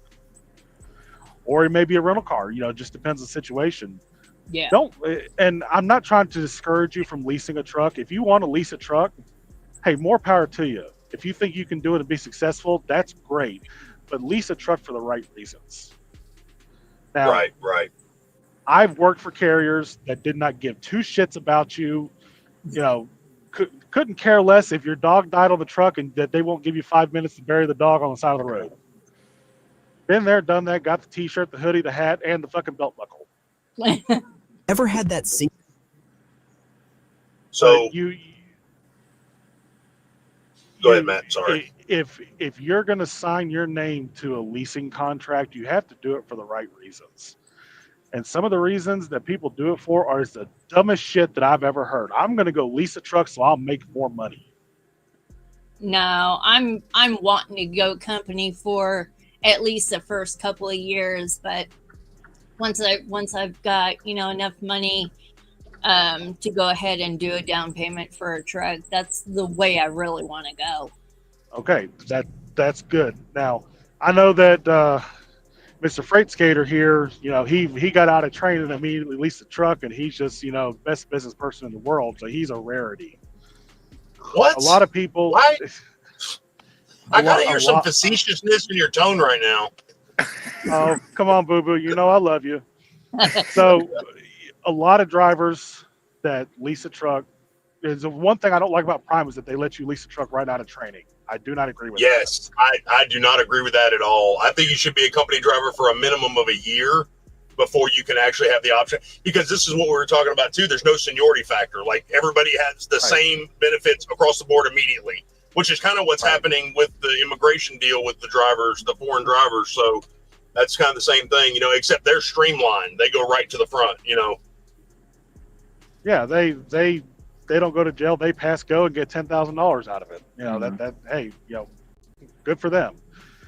But you need to learn how to operate the truck, pick up the loads, deliver the loads, deal with DOT. Do not be afraid to get pulled into a weigh station and get an inspection. You know, you need to learn that there's things that you need to learn, and the best way to learn them is as a company driver, because you don't have the risk of operating the truck. Yeah. Right. Okay. Exactly. You get pulled into a weigh station, they pull you around, they do a level 1 inspection on you, and they shut your ass down.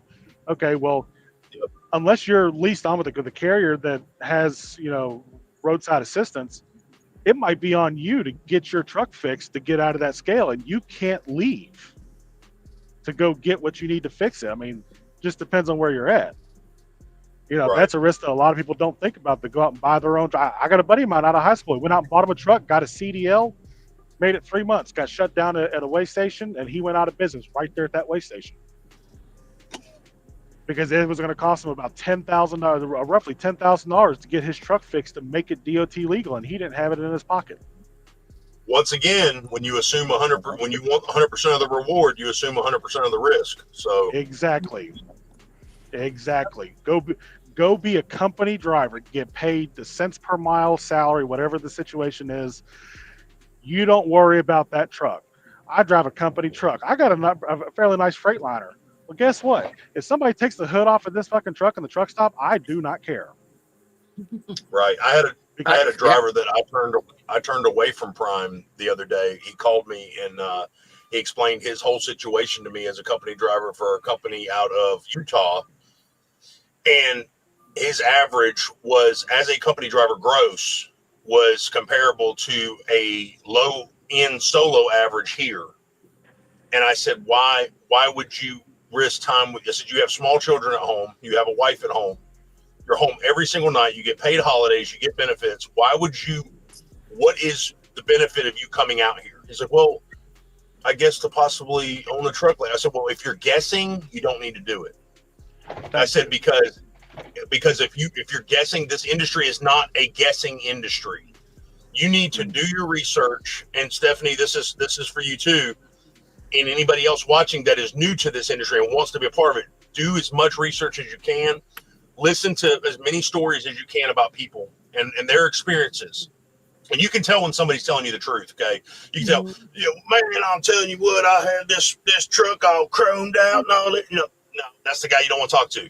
Because the only thing that is a bigger lie than a fisherman's story is a trucker story, okay? So you got to remember that, guys. So listen to as many people's experiences as you can, factual experiences, genuine experiences, and then set your goals. Find out where you want to fit in this industry. Do not just blindly see this channel or another channel or somebody else out there and say, that looks great. I want to do that. I want to try it out. I had a guy that came to me and I trained him flatbed, tried to, and he was scared of heights. He couldn't even get on the trailer without a load, much less get on top of an 8-foot tall foam load I was flatbedding. Yeah, he couldn't do that. And I said, what made you come to flatbed? What made you come to trucking to flatbed? I just wanted to try it out. I'm like, you have no idea what a waste of time and money it is, not only for Prime, but for me as a trainer to have to come pick you up and then bring you back because you just wanted to try it out. It's not a pizza we're talking about. This is not a new donut. It's not a cup of coffee, a different brew. This is people's lives you're talking about. So this is our way of life out here. And for anybody that says this ain't a way of life, it's just a job, well, apparently you ain't experienced enough of it yet. Because when you're stuck in the middle of nowhere because the FMCSA deems it legal for you to be out of time to drive, okay, and you got to stop on the side of an exit ramp or a rest area or something, there's no bathrooms, you're just in a lot on the side of the road and you got to use your restroom in the woods, yeah, it's a way of life, brother. I'm sorry, it is. Yeah. So I don't care who says what. You're not going to change my mind. So make sure you do all your research, have your goals set in place, have what you want out of this industry, because it does not matter what company you run for, what carrier you're leased on to, where you bought your truck. You can be as successful as you want to be. Okay. Doesn't mean you're going to be the best trucker in the world. It doesn't mean you're going to be the richest trucker in the world. It just means your success is determined by what you need and what you want. So go get what you need and go get what you want. Stop worrying about everybody else. Don't worry about what everybody else is doing. To heck with that. They're not paying your bills. They're not feeding your family. They're not living your life. So remember that if you're watching this. And I agree with what you said, Will, just to add on. I actually told a buddy of mine not to get his CDO because it's that lifestyle. And it's like he wanted to get his CDO, and it's like, man, you're not. This isn't who you are. You're not going to make it. Well, what do you mean? You're making it? Yeah, well, I've also been, in a lot worse circumstances than being stuck somewhere stateside. Right. It's like, dude, you're used to all these things in life. I was like, and I've been in that situation where I was stuck in the middle of nowhere, like you said, with nothing around. I had to walk in a foreign state. You know what I mean? Like to go grab some food and stuff. So it's like, you can just kind of tell when people aren't going to make it out here with the simple side of things, which is like stopping and the certain situations you'll be put in. Yeah, I was telling Matt the other day, I was like, it's like when we're in these cabs, we're in our own little world. We feel like we're separated from society to an extent. Yeah. The only thing harder than being a professional OTR driver, in my opinion, away from your family and away from your life, is being in the military and being overseas, away from your family, away from your life. And unfortunately, I was not able to experience that. And I can only imagine how hard that is. But this is the best training for it. It is being out here in this 8x8 rolling prison cell and realizing that you're by yourself. And nobody wants you anywhere. Nobody wants us anywhere. So the government and everybody else can dictate how we live our lives out here, but nobody wants us. They need everything we're hauling, but they don't want you to park there. They don't want you to stay there. There's not enough parking for us. They don't want anything to do with us. And I'm not doing this whole, oh, poor me. No. But I'm telling you, these are the facts about this industry. This is the realization about this industry. So if you want to be a trucker, okay, anybody out there watching, and you feel like, hey, I would love to sleep in an 8x8 box. I would love for somebody else to tell me when I can't move that box. I would love to have only certain types of food available to me. And I would love for people to treat me like crap, all for just a little bit more than what I can make sitting at home. Then yes, come be a truck driver, because we would love to have you out here on the road. It's amazing. It's probably the worst profession anybody could ever get into. I got to tell you, it's terrible. It's terrible what these people are doing. Jobs that are shitty. I've had just about every shitty job out there, and then I decided to go into trucking. All right, here's a very crude way to explain it to a lot of people. If you want to learn about the most efficient way to take a shit without using a toilet, come be a truck driver. There you go. There you go. I mean, yeah, you get stuck in a situation because it's ungodly. I mean, yeah, I think Will explained it one time, holding onto the rub rail of the trailer, picking your feet up onto the main beams. Yeah, that wasn't me. I didn't do that. Okay, but see, here's the thing, though. Here's the thing. I've met hundreds, especially at Prime. I met hundreds of new drivers. Oh, I'm gonna get out here. I'm gonna make a lot of money. I'm gonna take a shower every night. I'm never gonna have to take a shit or take a piss out of a toilet. And I'm just sitting here going, "Oh, buddy, you are gonna have the shock of your life." Yeah. I mean, you have to come into this business, this lifestyle, with a realistic mindset. Yep. This is the real world. Your recruiter can tell you everything under the sun to get you to sign your name to come to truck driving school or to come work for that company. And I'm here to tell you, I can speak to it. I've had a lot of jobs over the last 18 years. I've worked for some of the quote unquote best companies on the road, number one, first in class. It's all bullshit. Yeah. It's whatever works for you. No, nobody stops to think about what class we're talking about when I say first in class. Exactly. You mean detention? Yeah, okay, yeah, they're first in class. Yeah, you got it. Yeah, I mean, this is one of the few jobs on the planet that the average Joe can get into where the job will decide if this is a good fit for you. Yep. Right, exactly. And I think the thing with the FMCSA and the OOIDA push right now, the biggest issue is that it's costing owner operators so much to stay in business right now. Okay, Yep. Let's be honest. There's a lot of red tape. There's a lot of cost problems with the industry. Not, smaller companies can't command the fuel discounts. Smaller companies can't command the labor and work and parts discounts. Smaller companies can't demand the bigger contracts because they just can't deliver. They don't have the numbers to deliver. They don't have the numbers to meet those contract demands, those discount demands. So the mega carriers now are pushing to a point where they're getting so big, they're flooding the market with so many different options for drivers to join. Prime is an example. You can be anything you want to be at Prime. You can be a lease operator, company driver, which right now they're not hiring for company. You can drive several different multitudes of trucks, several different divisions, regional, OTR, whatever the case may be. There's so many different options that smaller carriers can't offer. They just can't do it. A carrier with 20 trucks that only runs flatbed freight, well, obviously that limits your options, right? As an operator, if you want to haul dry van, you can't go haul dry van for a flatbed company. Doesn't matter how good their benefits are. It doesn't matter. So I mean, you really got to look at it from an open mind. You really got to look at it from an aspect from all angles, and not just the owner operator aspect, not just the lease operator aspect, not just the company driver aspect. You have to look at it from all angles because everybody is affected. Okay. The way I look at it is God bless the owner operators. All right. But there is no way on God's creation in this day and time, in this life that we live right now, that I would ever go buy a flat nose Peterbilt or KW 900. Okay. Hell no. With my name on it, that gets 5 miles to the gallon. Okay. Empty or loaded, 7 if you're lucky. Okay. And that's what I'm getting right now. Go get insurance, go get all this stuff. And then with a new DOT number, a new MC number, which, by the way, I've watched several videos. There are actually rating classification websites now that brokers use to rate carriers, and they don't have to have a reason to give you a bad rating. And other brokers look at this, and other shippers look at these websites to background check you as a carrier. So you could have a DOT number that is 30 years old, and you could call a broker and say, hey, I like that load you got going from California to Florida, but can you do 50 cents more a mile and do $1,000 fuel surcharge?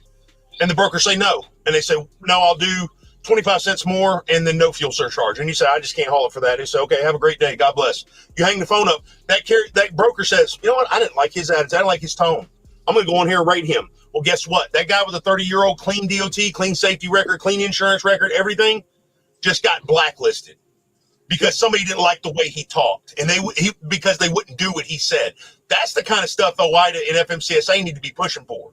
That's the kind of stuff right there that they need to be going after, because that's what's killing the owner operators right now, is the lack of transparency and the lack of professionalism within that broker community. And I know there's a lot of brokers that I've seen comment on my channel, and there's a lot of guys in there that are brokers, and you guys are going to be against this, and that's okay.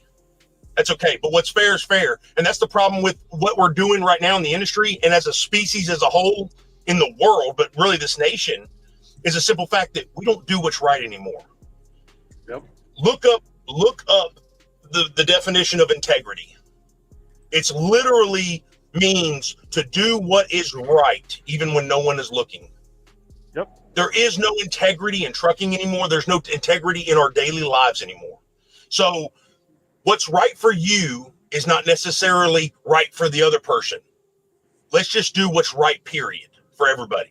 And that's the problem. We're all so divided with our thoughts and our biasms and our opinions that we don't really sit back and say, well, they're just trying to do the same thing we're trying to do.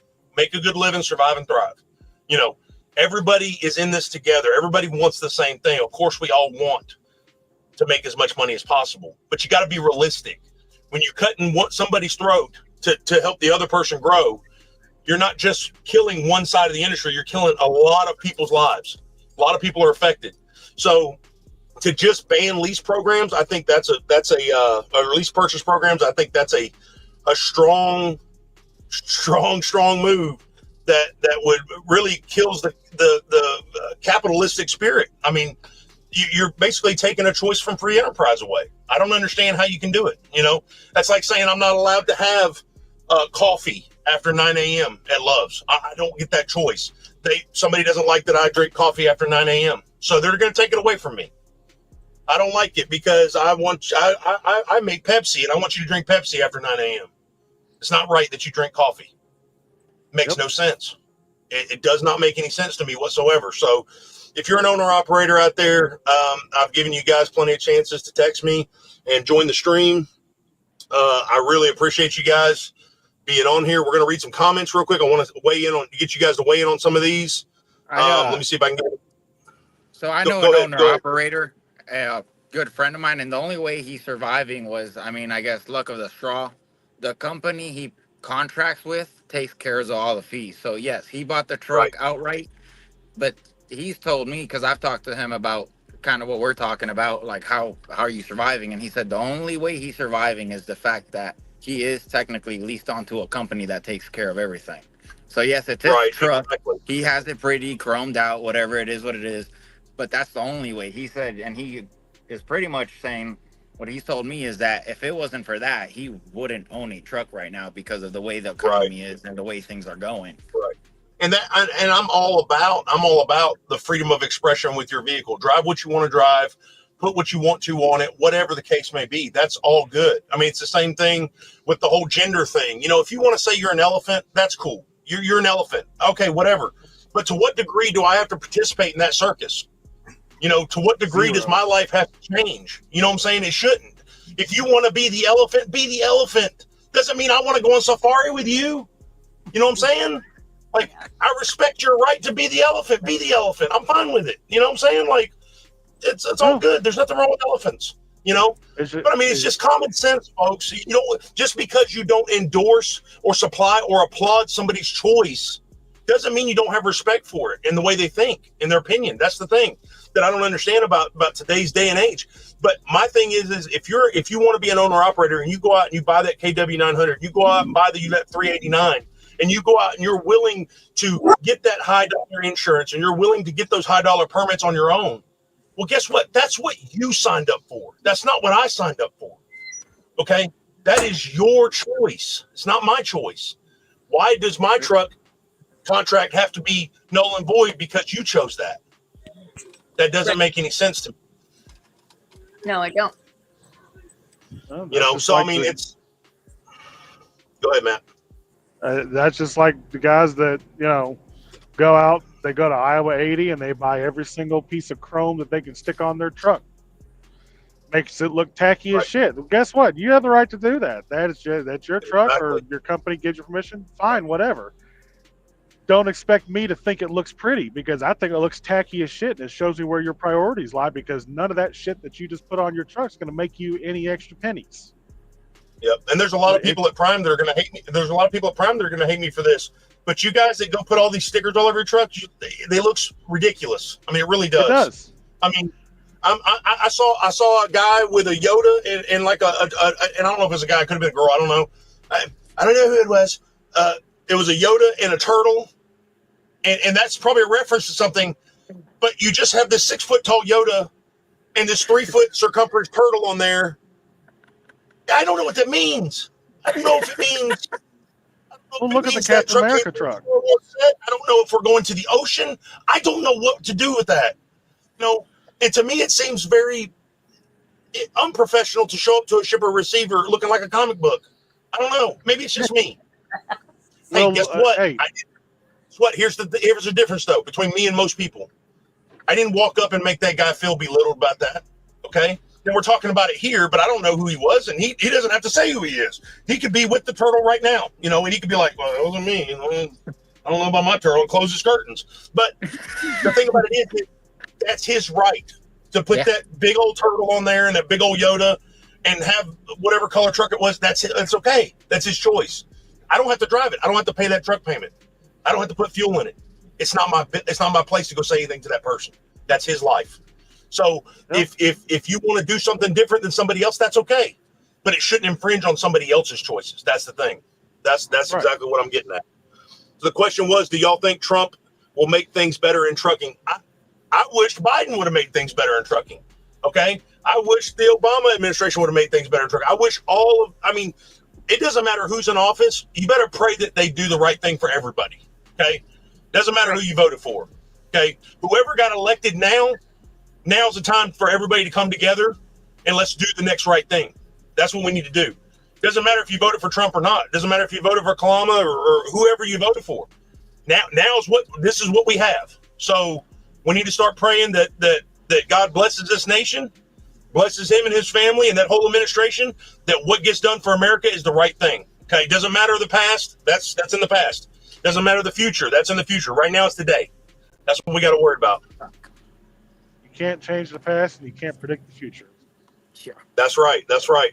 And the whole, don't let your opinions overtake your human nature. Okay. Like that's the biggest thing. Like don't let the way that you feel about something that's not necessarily the way everybody else feels change being a good, decent person. It doesn't cost anything to be a good person to other people. You know what I'm saying? So, and we all have our bad days. So let's take a look at some of these comments real quick. Let's take a look and see. There's too many companies taking advantage of drivers. Some of these boys don't even read their contract. Also, go ahead. You guys chime in whenever you're ready. Going to that company stuff, I feel like, because I've come to learn that everybody's going to talk shit about every single company. It doesn't matter whether it's Prime, whether it's Swift, it doesn't matter if you're trucking or not. Yeah. Because when I first started, kind of got in my head. Well, this is the best company. Prime was the best company. That's what everybody told me, so I joined. Well, it didn't work out for me. Will's had an amazing success there, but it didn't work out for me. And I still don't shit talk about Prime. I sent all my buddies to get their CDL with Prime. Just because it didn't work with me doesn't mean they might not have the same success. Hey, I don't know shit about Swift. And so the second, you got to find the company that works for you. Everybody's going to shit talk about every single company. It doesn't matter what you do. When I got out of a truck for personal issues, I became a first responder. And people were talking shit about the company I was with in town for being a first responder. Like, nothing changes.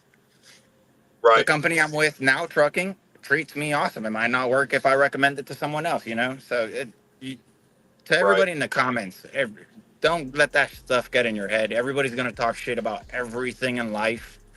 You make your own choice. Right. So this, Greg Lawson, 3805 says at least 1 million trucks need to be taken off the road and no DOT or MC number should be issued to a non-American citizen or entity. I agree with that. No CDLs issued to anyone other than legal American citizens. You don't have to worry about that because they don't need them. And enforce the English-only regulation for CDL testing. America first for America trucking. That's the thing about it is in today's day and age, with the thought process that goes on with our society, you're not allowed to be patriotic or support your nation without being a racist now. You know what I mean? It's almost, the thing about it is like, once again, we're all human beings. We all bleed red. Like, why can we not? There's a humane way to go about things. It doesn't have to be cut and dry and you suck and like you're not doing what I'm doing, so I hate you. I don't understand that. I don't understand it. I wasn't raised that way. And I was raised in an all-black community off of Moreland Avenue. I mean, I went to school. I was one of two white kids in an all-black school. I never saw color. I didn't know anything about it. I was born and raised in Memphis, Tennessee. That's what I'm saying. Like, why does color have to be the forefront of everything? You know what I'm saying? I mean, it doesn't make any sense to me about it at all, about the hate and everything. I don't understand that at all. If you don't have to, my grandmother told me something a long time ago. She says, if you don't have anything nice to say, don't say nothing don't say at all. Nothing at all. Exactly. Yep. And you don't say it. Like, it's so simple. But yet we go back to the whole thing about adults acting like children. And you want to see some children throw a fit? Come watch these truck stops. Come watch these guys at the fuel island. Yep. I'm sitting at the window now looking at the shit show. Yeah. Come watch these guys at the shippers and receivers that were told they were going to be unloaded 6 hours ago. Come watch it. Bro, my 7-year-old acts better than most of these grown men out here. Right. I mean, it's crazy. And she has manners. Yes, ma'am. No, ma'am. Yes, sir. No, sir. Please. Thank you. And you're welcome. All day. Well, Scarlett has more manners than some of these dumbasses that we have out here. I believe it. I believe it. But we She were also says raised thank in a you. different. Yeah, we were also raised in a different age too. You know, these new kids. I had a talk with my fleet manager the other day, and I told him, I said, you know, look, I said, if I come back training, man, because we had to do the training talk, you know, and I said, if I come back to train, I said, I can't train these new cats. And he's like, why? I was like, man, they're so self-entitled. Like they think everybody owes them something. Like, That's why you know, I don't you guys. I tend to stay in my own lane when I'm out here just because I know who I truly am when I start opening my mouth. And I popped off on a real young kid the other day. My company has a contract with set facility, so we kind of get priority just a little bit when it comes to loading. That's not Right. my call. I didn't tell you, I didn't skip the line because I felt like skipping the line. But, you know, there was like 4 or 5 trucks ahead of me, and hey, next truck that pulls out, go around these guys, and we'll get you loaded up, get you out of here. Cool. Right, exactly. All right. Tim Cook said, Hey. Sorry to interrupt you. Go ahead. Keep going. He decided to roll down his window, walk over there or roll down his window, and I had seen it, but I kept trucking. And he went over there and started to yell at me because I skipped the line, and who the fuck did I think I was? And it's like exactly going back to they think they're entitled and they want to act like babies.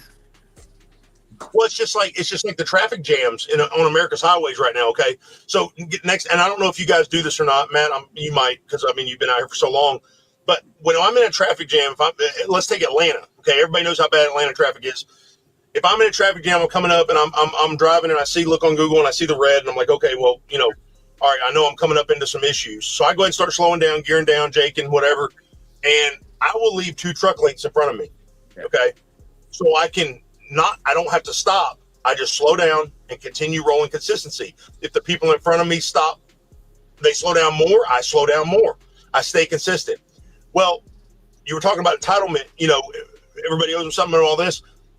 Everybody thinks that their clock is more important than the other person's clock. You know what I'm saying? Everybody thinks that their day is more, their schedules and their appointments are more important.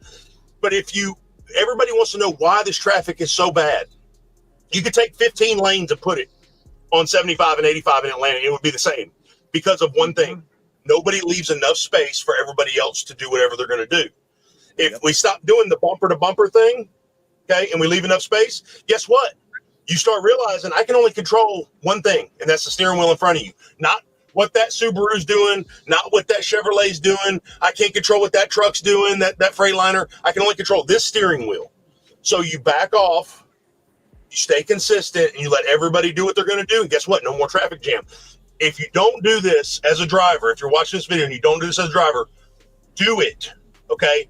And watch everybody else around you start doing it. It's insane. It's almost contagious. You start doing it, and everybody's like, well, that truck, well, that's crazy. I looked up from my phone for a second from texting, but that truck ain't stopped at all. He just stayed moving. I'm going to do that too. And next thing you know, everybody, it just all opens up and it's gone.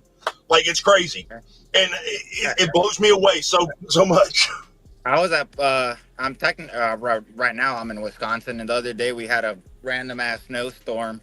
And everyone was just doing what you said, and it was exactly what you said. It's amazing how you actually won't come to a stop. Like, traffic's going to keep on going. We got by that truck in the ditch and kept on trucking. Yep. You just stay consistent, man. You just stay consistent. It's simple physics and it's common sense, which is not common anymore, unfortunately.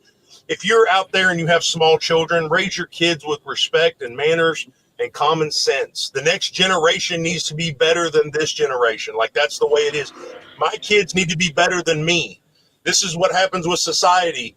There's a parable, and this makes a lot of sense to me. And I know this is a trucking channel, and I talk a lot. Okay, don't get me wrong. But and guys, I'm really sorry if it bothers you, but there's a parable that says strong men create good times. Yep. Good times create weak men. Weak men create bad times. Bad times create strong men. We need strong men and women for this nation. We need strong men and women for the world. Raise your kids right.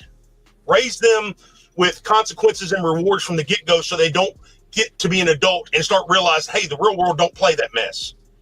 Because that's why the prison systems are full. That's why we have the self-entitlement issue right now.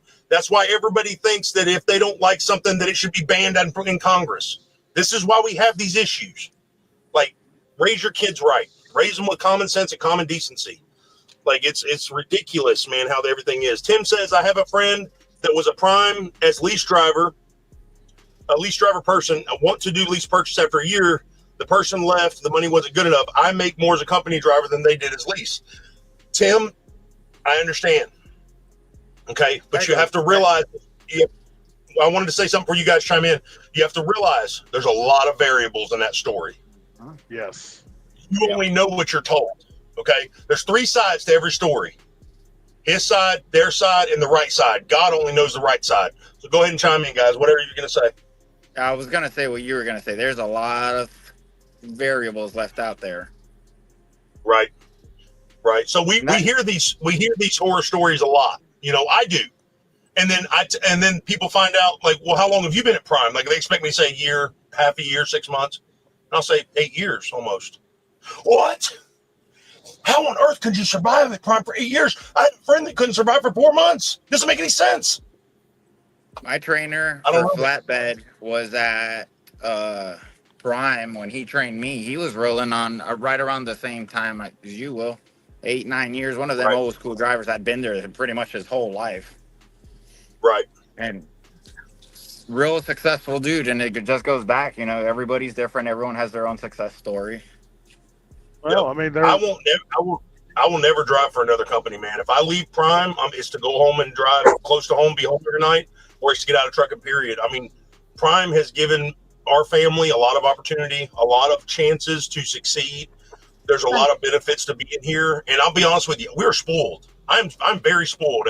I'm about to go to a terminal that's going to check my truck, check my trailer. I'm going to walk in. They're going to give me permits. They're going to give me everything I need. I'm getting to go check in, sit in my truck and enjoy somebody changing my oil and everything. And it's all billed to the thing. I don't have to come out of pocket or nothing. And then I get to go inside and do 50-cent laundry loads and go take a shower and then turn around and go to a 1,000,000-mile dinner that somebody's spending thousands of dollars on to honor me for driving 1,000,000 miles. You know what I'm saying? I'm spoiled rotten as a driver. Yeah. I would not know how to be if I was not here. Hey, Will. Hey, Matt. Are you sure you're not working at the company I work at? Because that sounds a lot like what we get here. Really? Yeah. Except our laundry doesn't cost anything. Oh, see, there's the benefit right there. I could save $2 if I went to this company. Yeah, but see, that goes back to the whole, oh, well, you don't make any money as a company driver. All companies are shit, all that kind of stuff. You got to find the right company. Not every company works for every driver. I know a lot of guys that have come to work here and they've left within 30 days because, well, shit, I ain't making no damn money here. Well, then go somewhere else. Right, exactly. And that's the thing about it is, as long as Prime is one of these companies, and it's probably just like Matt's apparently. Prime is one of these companies that Prime is one of these companies. My company's definitely not like that. Prime is one of these companies that if you come in and you do it the right way, you're a professional. There's a reason they say professional operator. It's not so you can get away from the terminal and go cut somebody out at a shipper receiver. No, be a professional operator. If you're a professional in everything that you do, you're on time and you're safe. They don't have a problem with you using any of the resources they have to offer you. They don't have a problem with you coming in and getting your time under your belt so you can go home and go local. They don't have any problem with you buying a truck and leaving with it. They don't have a problem with you coming in and leasing a truck, a regular lease, and leaving with it if you want to. Okay? There's a lot of different options for you at this company and a bunch of other companies. You can do whatever you want to do. Do your research first. And above all else, set your goals, what you want to get out of this industry. Don't just say, well, you know what, I don't like working at this warehouse. I think I'll go trucking because I talked to that guy the other day and he seems like he's doing pretty good. I talked to one guy. You're going to let one person you talk to dictate the rest of your life? No. I'm not gonna go any further than that. But anyways, that's the way it is. Let's read some more of these comments real quick. Let's see what else somebody says. Too many companies take advantage of drivers. Okay, we said that. I think a total ban will force a lot of drivers to become company drivers, but I do feel like there needs to be audits put in place for checks and balances, which is what we were talking about, kind of, the transparency aspect of everything. Swift lease purchase does not report to the credit bureaus, even though you're making your payments on each week because the payments come directly from your weekly settlement. Another tactic for you to fail. I don't understand how that. I mean, why would I don't understand? Most lease purchases don't report to your credit. No. I understand that part, but I don't understand how that makes you fail. I know it's not building business credit. I understand that part 100%. But how does that make you fail? So you're telling me that one thing that you chose to do was lease with a company that doesn't report to a credit bureau means you're going to fail. That's what I'm talking about. That's that closed-minded stuff, man. I don't understand. And you got people that are interested in trucking. They get on, they read that comment, and they're like, "No way, I'm going to that. I'm not doing that. There's no way." I don't think it should go away completely. A lot of people have decent success in it. My thing is load boards should be required for a lease program to be completely legal. That way, independent contractors have complete freedom to go where they want and haul what they want, regardless. We move freight, but differentiate lease from company. There has to be complete freedom to go where you want and pick what loads you want with absolutely no one saying what loads you got. I should be able to pull from my computer, scroll through the company load board, and pick that load for myself. I agree with that 100%. I think Landstar has a thing. I've had several buddies of mine that run for Landstar. I have run for Landstar, and they say you can pull any load you want. If you pull it from an outside board, you have to pay a certain extra percentage for us to book it. So you're actually using them to book the load. So, I mean, that makes sense right there. So you get that freedom aspect, About time they do something about it, it really hurts the industry. Praying hands, little box truck, American flag.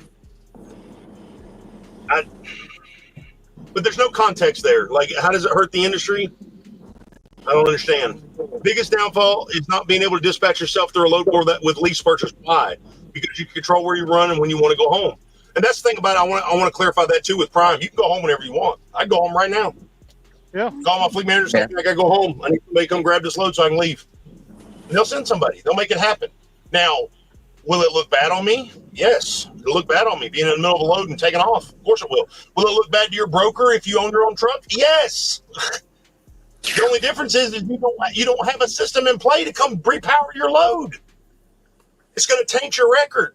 So you guys act like it's different somewhere. Like it's going to be different. Like if you're an owner operator, I could just do whatever I want with a spray. You know what? I'm going to take these 45,000 pounds worth of hamburgers. We're going home. We're eating these suckers. Like, no, you can't do that. Like you act like you're not controlled. You know what I'm saying? If you're an owner operator, I want all the freedom. Freedom. You ain't got no freedom. You're a slave to this truck, that truck, just like I'm a slave to this one, man. If you're in this industry, you're a slave, bro. I don't care what you say. Yeah. You can do all that stuff all day long you want. I mean, I have as much freedom here as a company driver as I did at Prime as a lease driver. I don't believe it.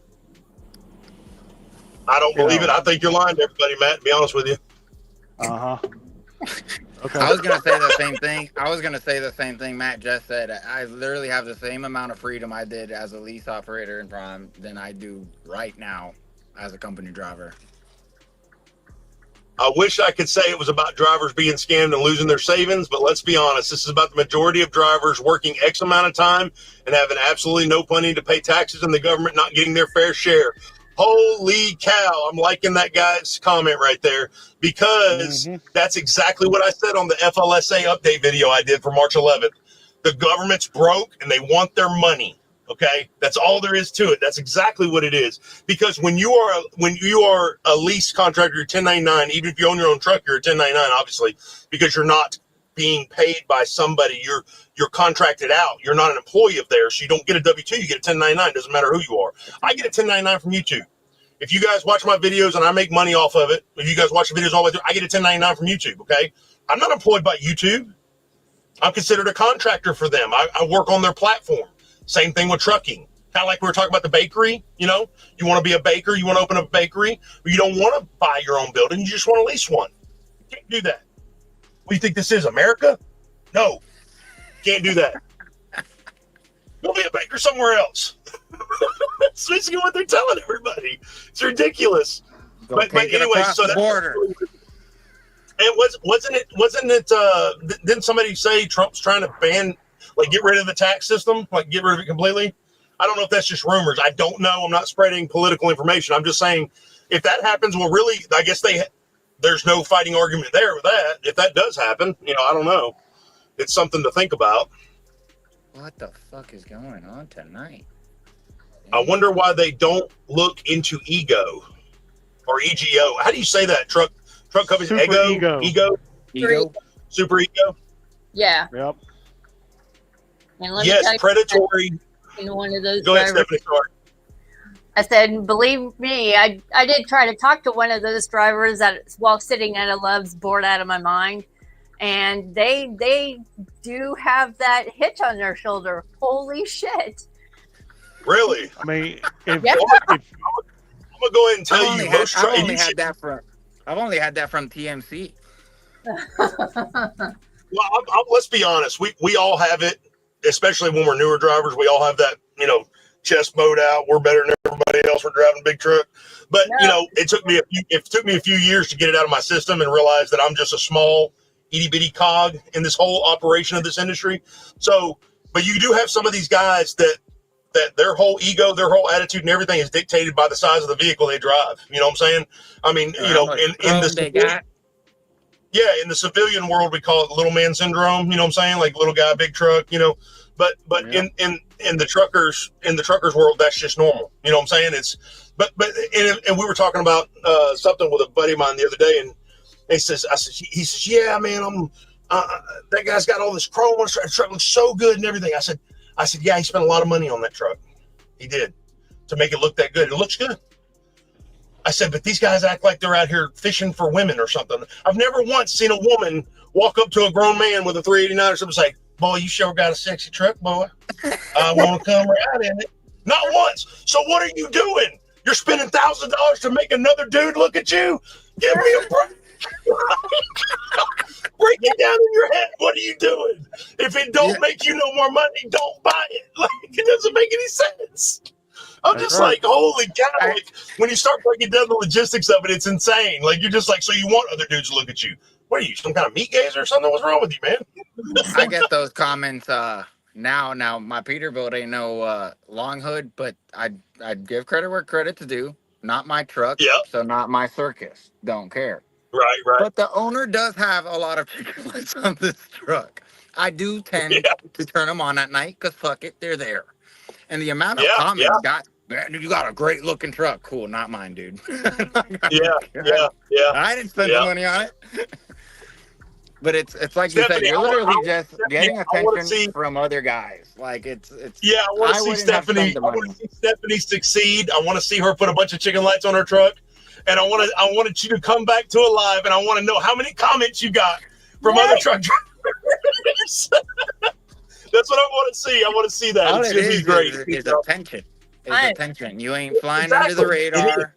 You are definitely grabbing attention, because going from Prime where I had going from Prime where I had a truck that was not as fancy as this to this, like, you're definitely grabbing attention. It is an attention seeker. People on the CB, hey, nice truck, going up to you. Hey, oh my God, nice truck. Hey, oh my God. And that's all it is. Yeah, it's a hey, look at me thing. I wish I had a simple truck so people would leave me the fuck alone. Exactly. Like, I don't fucking feel like talking to you right now. Yeah, see, that's the thing about with the YouTube thing. There's so many of these guys out here on YouTube trying to make it big. I don't even have a YouTube sticker on my truck. Like, nothing, not a QR code, nothing. Anybody that ever recognizes me, it's a real interaction. You know what I'm saying? It's somebody that follows the channel. They're real people, and it's because we're human beings out here. It's not for me, it's not a YouTube fame race. You know what I'm saying? If you see me out in the wild, and that is like the real world, like, say, hey, you know what I'm saying? Like, I'm a real person. I'm not a celebrity. I'm just a regular dude doing the same thing that anybody else can do. Just get a camera and let the positivity flow, help somebody. Like, that's the biggest thing you can do. So it's not an attention thing for me. And that's why you guys ask a lot of, there's several people in the comments, why don't you drop videos all the time? Why don't you do this all the time? Because it's not my living. I don't make a living off of YouTube. Okay. I barely make anything, but I definitely don't make a living off of YouTube. And it's not my goal to make a living off of YouTube. So it's not a YouTube fame race for me. So let's get back to these right here. What were you going to say, Matt? Were you going to say something? Let me check in. I'll be back with you in a minute. All right, buddy, go ahead. There should be a limit on percentage of failed lease drivers. If your lease purchase completion success rate is above 70% or something, you shouldn't be allowed to continue that. Prime has one of the better lease purchase programs. It's expensive, but it provides a short 3-year term. And that's one thing I was trying to say to everybody is like, where can you go and pay a truck off in 3 years? I don't like a brand new truck. I'm talking about an ordered truck with all the extras that you can order that they offer and pay it off in 3 years. There probably is somebody, but I don't know where it's at. Okay. Now I've heard of other companies that have ex-company trucks and they're selling them, they're leasing them, and you got a truck that's got 400,000 miles on it already, 500,000 miles, whatever. And yeah, your payment's only $500 a week or $1,500 a month, whatever the case may be. But like this truck here is a 2024 579. My wife and I ordered it with $6,000 in extras. We put $8,000 down. Okay. 8 or 9, might've been 9 because I was almost at my 6 year. Right after my 6 year mark, I was right before it, and they didn't let me get the extra $1,000 discount. So I think it was 9. But $9,000 down, $6,000 in extras, which they took out over 10-week payments, so $600. And because I was there for over a year, and the truck total at the end of the 3-year term, I will have, I believe it's $227,000 in it. Now, people will say that's insane. That's crazy. You're gonna have $227,000 in a truck? Okay, well, get your mind out of 1990. Because we're not in 1990 anymore. All right. Gas is not 68 cents a gallon. Okay. 72 cents a gallon, whatever it might have been. We're in a whole different world. I was talking to a guy that's been in the industry for 20 something years and he used to be with Landstar. He's with Prime now. Back 10 years ago, 15 years ago, you could get a truck for under $100,000. You can't do it anymore. You can't get a brand new truck for that cheap anymore. It does not exist. So yes, this brand new truck with a 600,000 mile warranty at the end of 3 years, I will have put right under $250,000 in it. Not to mention any repairs or anything, which thank God she's got over 300,000 miles on it. And where's some wood? It's fake wood, but I'm going to use it as real wood. It has no problems. Thank you, Jesus. Thank you, sweet Jesus. Very, very, very fortunate, very blessed. So, let's see about some more comments here. You guys chime in whenever you're ready. And it goes back to what you're saying. Even if you did, in theory, because I know people, well, you can get a truck off Facebook Marketplace. People don't realize what insurance costs, what permits cost, everything else that goes into running a truck. Like leaving back into a truck, I have a lot of friends now curious on what it takes. They're like, why did it take me even so long as a company driver to get into a truck? There's a lot more that goes into just being out here trucking. So just to add on to what you were saying, yeah, there's no other, go ahead, buy a truck, but you're about to be in a world of hurt after you realize you're paying out of pocket for every little thing that Prime is kind of taking care of for you. Yeah, I was going to say, I was going to give you some fixed cost numbers real quick.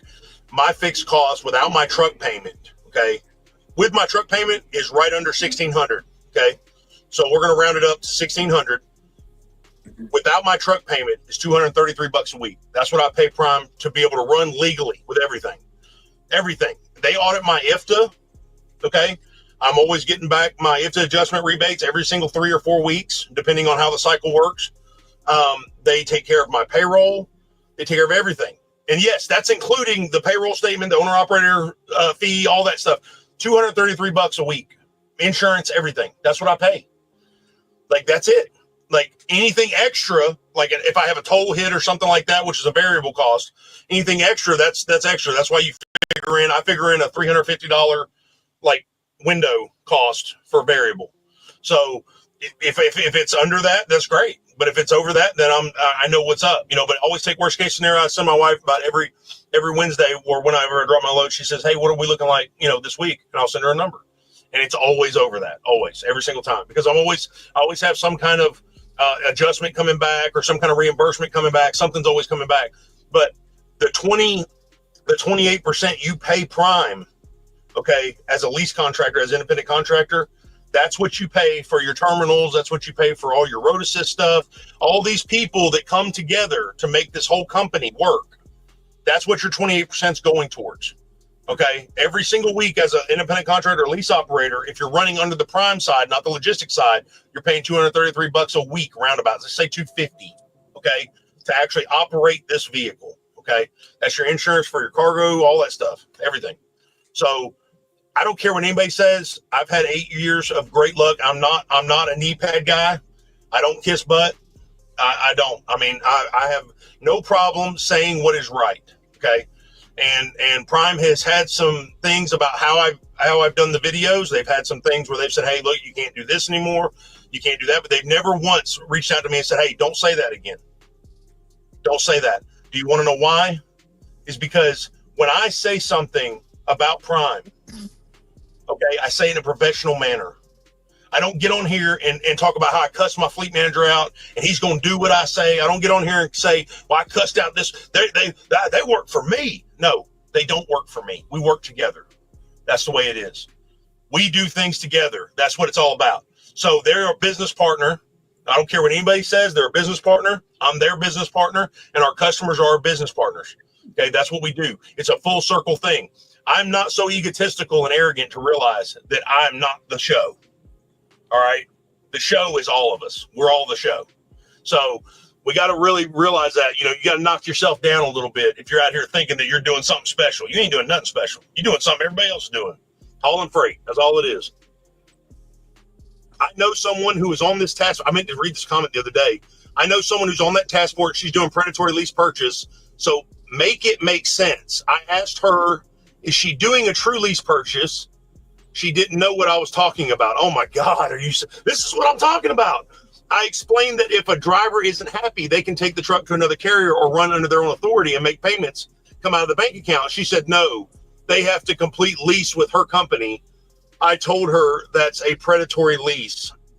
And how are you on the task force? Yeah. Okay. So I see what he's saying.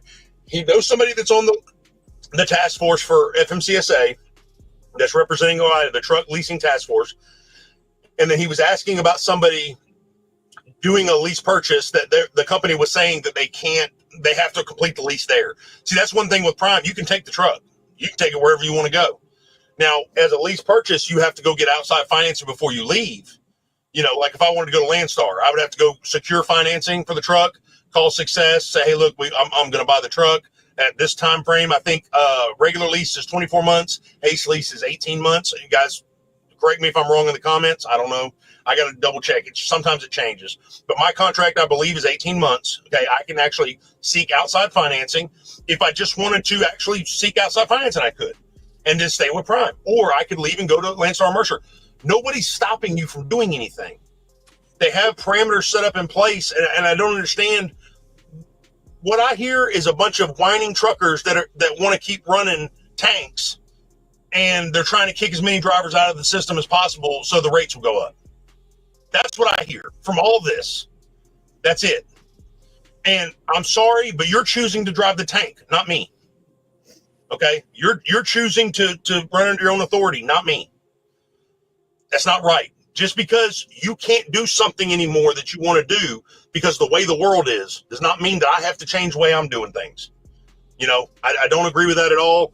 Yes, there should be more transparency. Yes, there should be more openness. Okay. And there should be regulations in place to make sure that drivers are not scammed and drivers are not preyed upon by companies just looking to supersede their profits. Yes, I agree with that 100%. But banning it? Bro, you're crazy.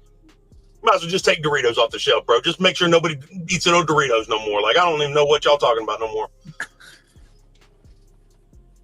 Guys, chime in when you're ready. I'm done. I talk a lot. I'm so sorry. If you guys in the comments, if you guys don't like it, man, please let me know. I'll just shut up. I've got to get out of here in just a minute anyways, but I want to read a few more of these comments.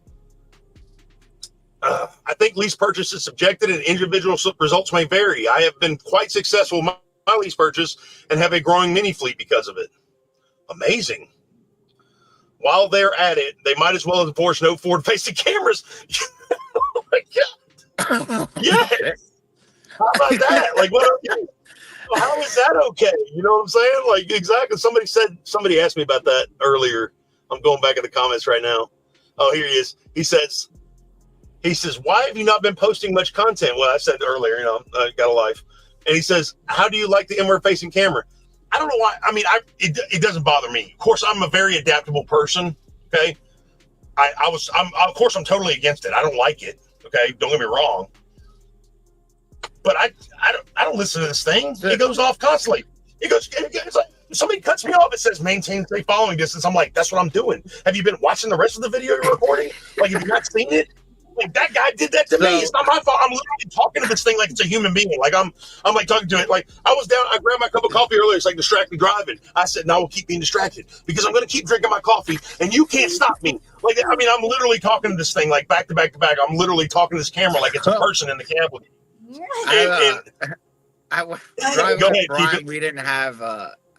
Driving with Prime, I didn't have the forward-facing cameras. The company I went to did, and it was the same deal. And I get it, liability, legal aspect, whatever, it is what it is. But when I became a first responder, the ambulance definitely had one, and I kind of drove that thing like if I was in a big rig, and I was just like you, Will. Every partner I had, shut the fuck up. I'm not distracted driving. Look at this asshole. My wife, despite me being on social media, I'm not a good social media friend. So if you guys reach out to me, keep spamming me because I'm terrible at it. I'm really the worst at checking messages and stuff, and I don't mean to.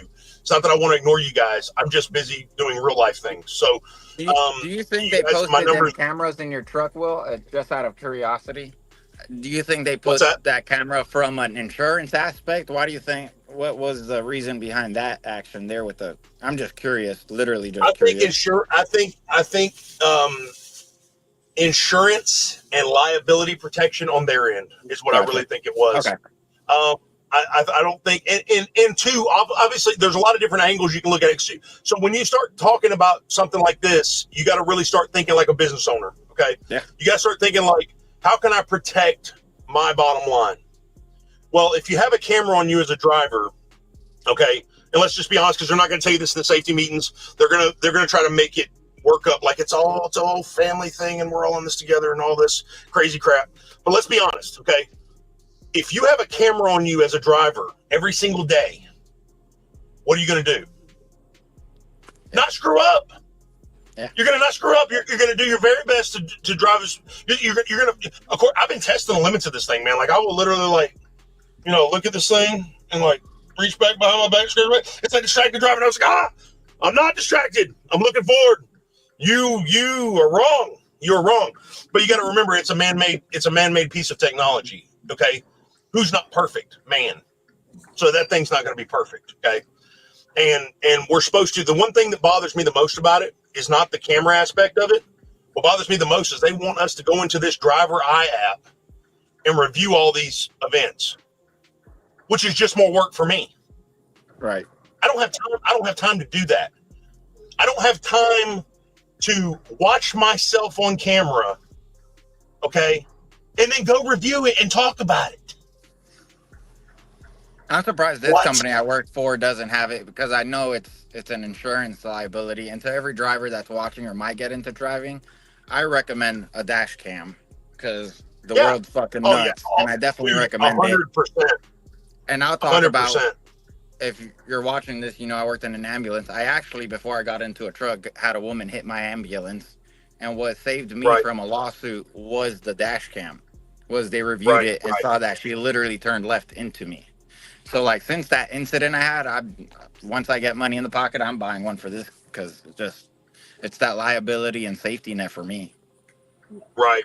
Yeah, I think every driver should have a dash cam. And I was totally for the outward-facing camera, because let's be honest, everybody in this chat, everybody watching the stream, everybody who will watch this video in its entirety, which I don't know why you would for 2.5 hours. But anyway, whatever. All right. I hate reviewing my videos because I hate hearing myself talk, but some of you really like this channel and I really appreciate all your time. But let's be honest, there's not been an accident in the history of accidents. Okay, in the history of the motor vehicle, the DOT, motor vehicle development, ever since there's ever been 4 wheels on the ground, or even 2 wheels, or even a unicycle that's motorized, I don't know. Ever since there's ever been motorized travel available to human beings, there's not been one accident that has ever been like, okay, I see you got an outward-facing dash camera, but wait a minute. I can clearly see that other person at fault, but don't you have a driver-facing camera? Can I see that? Oh, yep. You picked up and drank your drink. It's your fault. Even though they were drunk and they ran that red light, it's your fault. Not one time has anybody ever done that.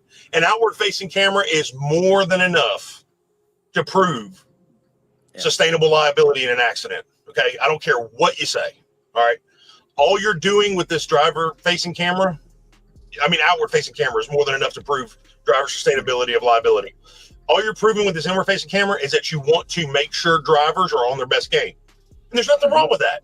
There's nothing wrong with wanting drivers to be safe, okay? Nobody's fighting against that. The problem is the thing doesn't know what it's talking about. I mean, I go to pick up my cup of coffee, it says I'm distracted driving. Well, sorry, I'm just distracted because I'm not drinking a cup of coffee. So that's just the way things are going to be. This is my life. I'm just living it out here. You know, if I want to reach over and grab a piece of chicken and eat it, and if you think I'm distracted, that's okay. That's kind of like your opinion, man. You know, be honest with you. I had the company that I drove for. I had to call dispatch because I forgot where I was, but I was next to a river, and especially as a new driver, I was kind of scared driving a semi right next. You know, the space was real small, so I took off my seatbelt, and it was like bling bling, no seatbelt, bling bling, no seatbelt. So I called dispatch and was like, "Look, this thing's yelling at me, but I am next to a fucking river. The last thing I'm doing is wearing my damn seatbelt. Like, right, no, right. like this is not what's going on." And there's well, I see you're next to a river. You're good. All right. Well, the camera thinks I'm not. So. Right. And there's certain instances, man, where it does fine. Like sometimes I'll get a phone call and I have to swipe back to my Google Maps. It doesn't say anything, you know. And then there's certain instances where I go to reach down just to get like a tissue or something, blow my nose, and next thing you know, it's saying I'm distracted driving. I'm just like, bro, you're so inconsistent. My beard's so long. Okay, now my beard's really long, so it says I'm not wearing my seatbelt properly. I'm like, what the heck? I literally take my seatbelt. I'm like, look at the seatbelt. Like, do you not see it? Like, what is wrong with you? Like, what is your problem? You know? But then they want you to go in there and review all these things and say, no, I was wearing my seatbelt. I was picking my nose the other day. I had a booger. I had to get it out, my nose. And it's like distracted driving. I was like, bro, really? I'm going to go in there. I'm going to find the video, and I'm going to be like, sometimes you just got to pick a winner. That's what I'm going to say. Because what do I say? What do I say? Like, this is my life, man. I'm just out here trying to live my life.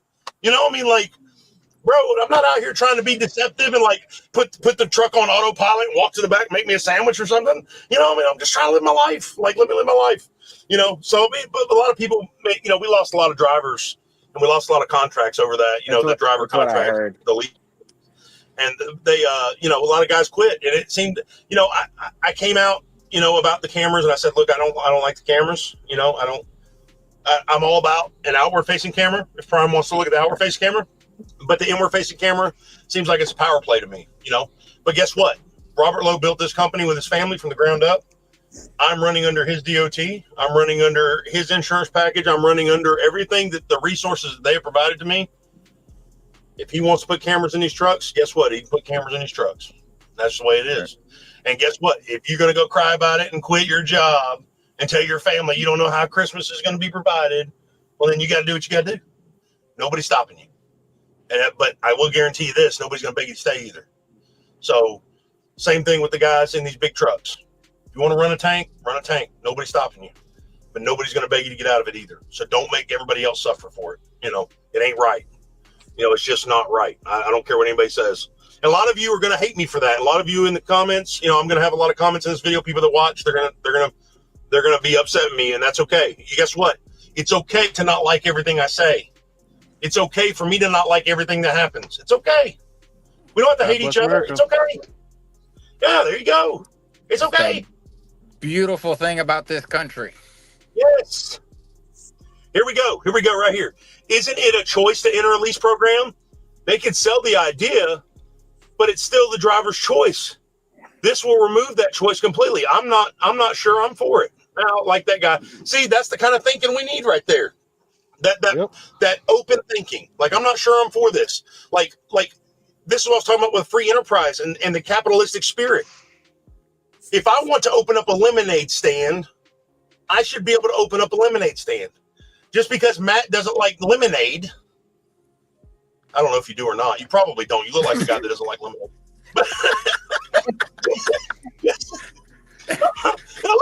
See, he doesn't like it. See, but just because Matt doesn't like lemonade and he goes and cries to somebody about it, He looks more like a sweet tea type of guy. Yeah, he does, and yeah, he does. And so do I like but, sweet tea. I like lemonade. I like Mountain Dew. You can have your coffee. I'm good on that. Don't believe him. He's terrible. He's lying to you. I'm telling you, he's lying. There's a lot of people that lie. This guy is a liar. To just add on to what you're saying, Will, a lot of people don't realize how fortunate we are in this country. As someone who has been to other parts of the, like, overseas, to keep it real. Thank you. I've seen how I've been to Iraq, been there, done that. Yes. They don't have a choice. They don't have a choice in anything. Their wives don't have choices in anything. Like, people don't realize how fortunate we are, where I can say, fuck the government, and I don't have to worry about getting beheaded or killed or jumped. And people don't realize that. Tell them what happens when they speak up against the government over there. What happens? You get beheaded. You literally will get beheaded. Yeah, they cut your fucking head off the planet of face. Your family's not going to know where you went. You're just going to What happens if you steal something? What happens if you steal something over there? Your fingers get cut off or shot. Thank you. You know what happens when you steal over here in America? Here's a fine. Go do some community service. You're good. You know what happens when you go against the government? Nothing. As long as you don't kill anybody, nobody's doing nothing about it. You say whatever you want. But yet we're crying over somebody have the option to have a lease purchase program. Give me a freaking break, man. It's ridiculous. Agreed. This guy said it needs to go away completely. It needs to be banned. The FMCSA let this stuff get out of hand. Anything done to help drivers will be at the last second. Anything to help drivers? Like, how is it? So let me ask you a question. Whoever this is, this guy says, true that it was good at my company. New equipment, help with the repairs if needed, replacement truck if needed, good dispatcher. I'm happy with my lease. So let me ask you a question. Anybody in the comments right now, the last 22 of you that are watching, because we're about to have to end this. I got to get driving, guys. I got a long day. I got to be in class at 8 a.m. I've got to still go get a PM done on this truck tonight. I've got a lot of stuff I got to do, so I really need to get out of here. But I like this guy's comment. Make trucking great again. Fight for your freedom. No cameras looking at you. Okay, but what if I want to look at you? I mean, some people don't want to look at you, but I might want to look at you. But sorry, guys, I love doing that voice. I do it on the radio, and I did it on 75 the other night when I was trapped. And I've got video of it. I might post a short or whatever. But I did it on the other night when I was trapped on 75 in that little ice storm or whatever. Bro, the guys went nuts. They went crazy for it. You have it. There was very down pat. There was a guy with his kids on the truck, and he's like, Trump, trucker Trump. He's like, will you say hey to my kids for me? And I've actually got it on video where I'm talking to the kids on the CB, dude. It was fantastic, bro. It was so good. Those kids were dude, I'm gonna tell you, if I won the lottery, there would be signs. Okay. You guys wouldn't see a long hood truck. Listen, you guys wouldn't see a long hood truck. This is my dream. Okay. This is my dream. You wouldn't see a long hood truck. You wouldn't see a Lamborghini in my driveway. You might see a bass boat. But anyways, the only thing the biggest purchase I would make, aside from paying off bills and helping family and friends and stuff like that, is I would buy the biggest house I could buy. Okay. It could be a hotel. Let's say a hotel. That's probably good. Hotel. I'd probably buy the biggest hotel I could find, and I would adopt as many kids as I could. Bro, I love kids and get them all out of the foster care system so they have a good quality life, somebody that loves them, wants to be with them, and not just a paycheck, But, dude, I love kids. And to hear these kids squeal, dude, over the CB, oh, my gosh, bro. I was having such a bad day, too, because I was stuck in traffic. I'm freaking snowed into the 75. It's so terrible. And to hear these little babies scream on it, oh, Mr. Trump, dude, it was so awesome, dude. It was probably one of the best things. And there's two things in the world that make me happier than anything in this world. And that's hearing my wife laugh and hearing my kids laugh, bro. I'm talking about I could have the worst day and hear my wife and kids laugh, bro. I'm just like, man, life is good, And like it goes back to what you said, keep it. Life is good, man. We're very blessed. We're very fortunate in this company to be able to even do this video right here with all of us together and to be able to interact with other people and be able to really analyze how good our life really is. Because we spend our whole lives wanting more, complaining. But in reality, we never really stopped to look at what we already got, So we're very fortunate. So God bless America, man. God bless all of you guys. I'm going to read a couple more comments. We're getting out of here. Lease purchasing for Prime has been the worst decision. It's been the worst decision, and I have almost quit many times. He's that guy that calls his dispatchers like, man, this is $1.80 a mile. This is garbage. I'm going to quit. The guy's like, no, you're not. I'm sending it over. Click.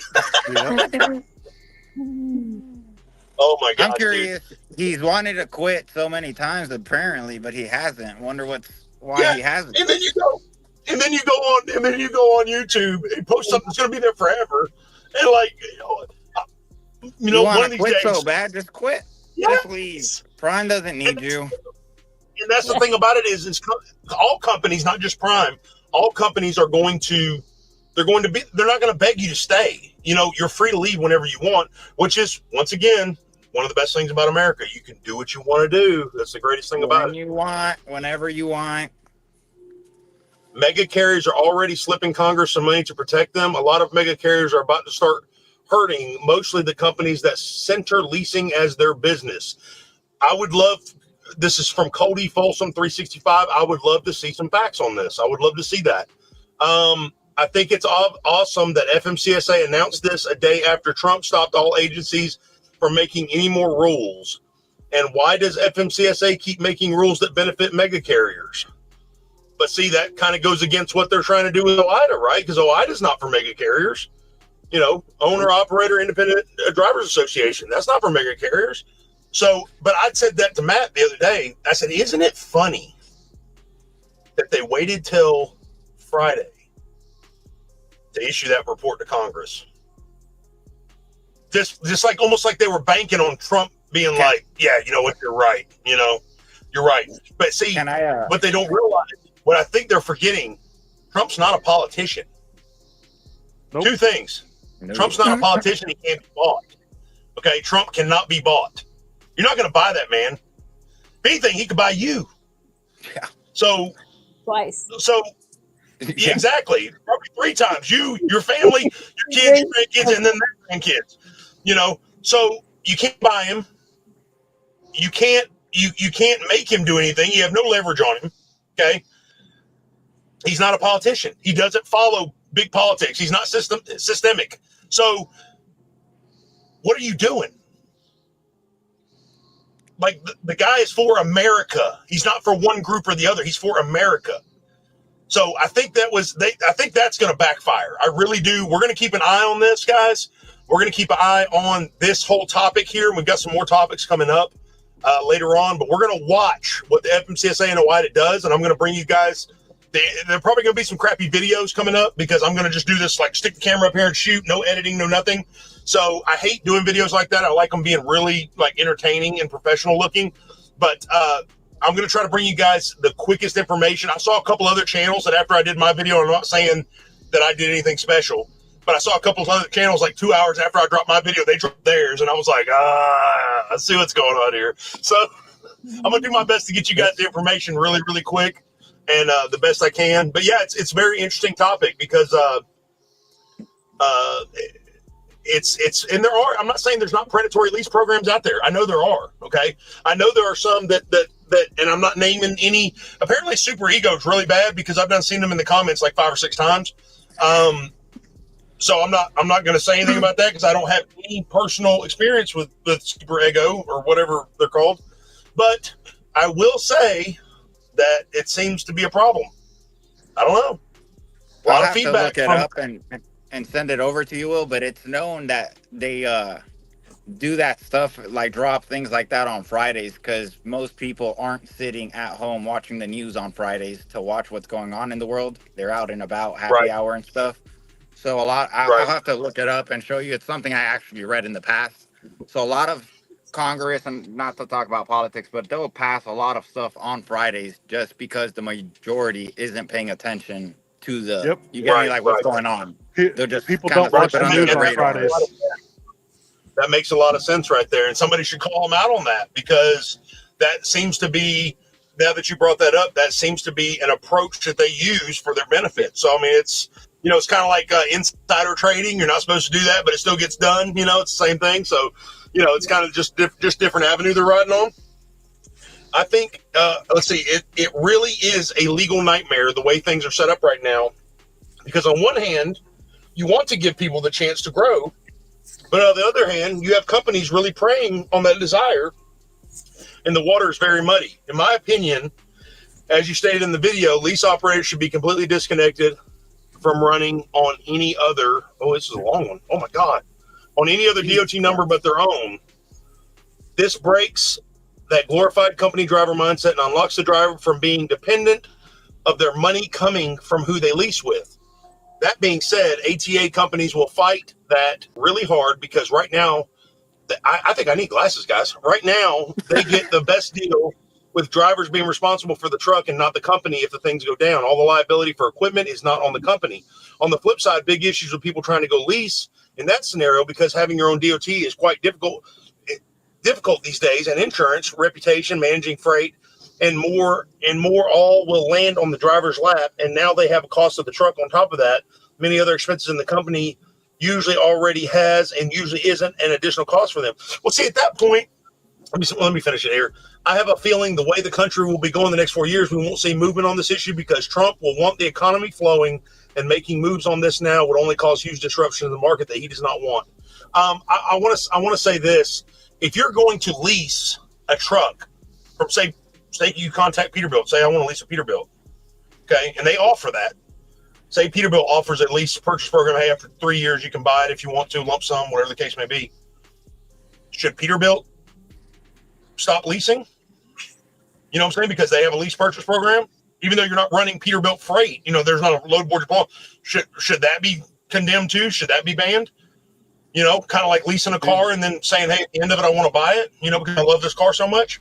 Should that be banned? You know what I'm saying? Yeah. But if you're going to go through all that, and you're going to go straight to the manufacturer, you're going to lease a truck, and you're going to get your own DOT and all that anyways, what are we even talking about? You're an owner operator. Who cares if you lease the truck? You're taking all the risk. You know what I'm saying? You're taking all the risk. It kind of takes the bite out of the fight. I don't understand. Doesn't make any sense to me. But the bottom line is that lease and lease purchase should not be banned. What they should do is mandate that drivers are more educated on the particular program they're about to sign their name to. Yep. Yeah. And there should be regulations in place protecting the driver within that criteria of that program. So there shouldn't be any predatory leasing. You should still have the option to lease. What they need to do, instead of doing all this, and I'm going to say this in closing, and I'm going to let you guys close as well, whatever you guys want to say, but what they need to do, okay, and this is my personal opinion. I know everybody's been waiting on what I think and how I feel about this whole entire issue. This whole entire issue needs to, number one, the companies need to be going through, check their practices, check their contracts, check everything, and have a common sense and common decency determination factors in place to say whether the driver is being preyed upon or whether this is a successful program where they can be successful within the parameters of that company. Okay. And number two, they need to turn around and every company should offer the driver to be able to pull off of a load board, offer the driver to pull any freight that's available in the United States of America, whether they charge them an extra 5% or not, whatever the case may be.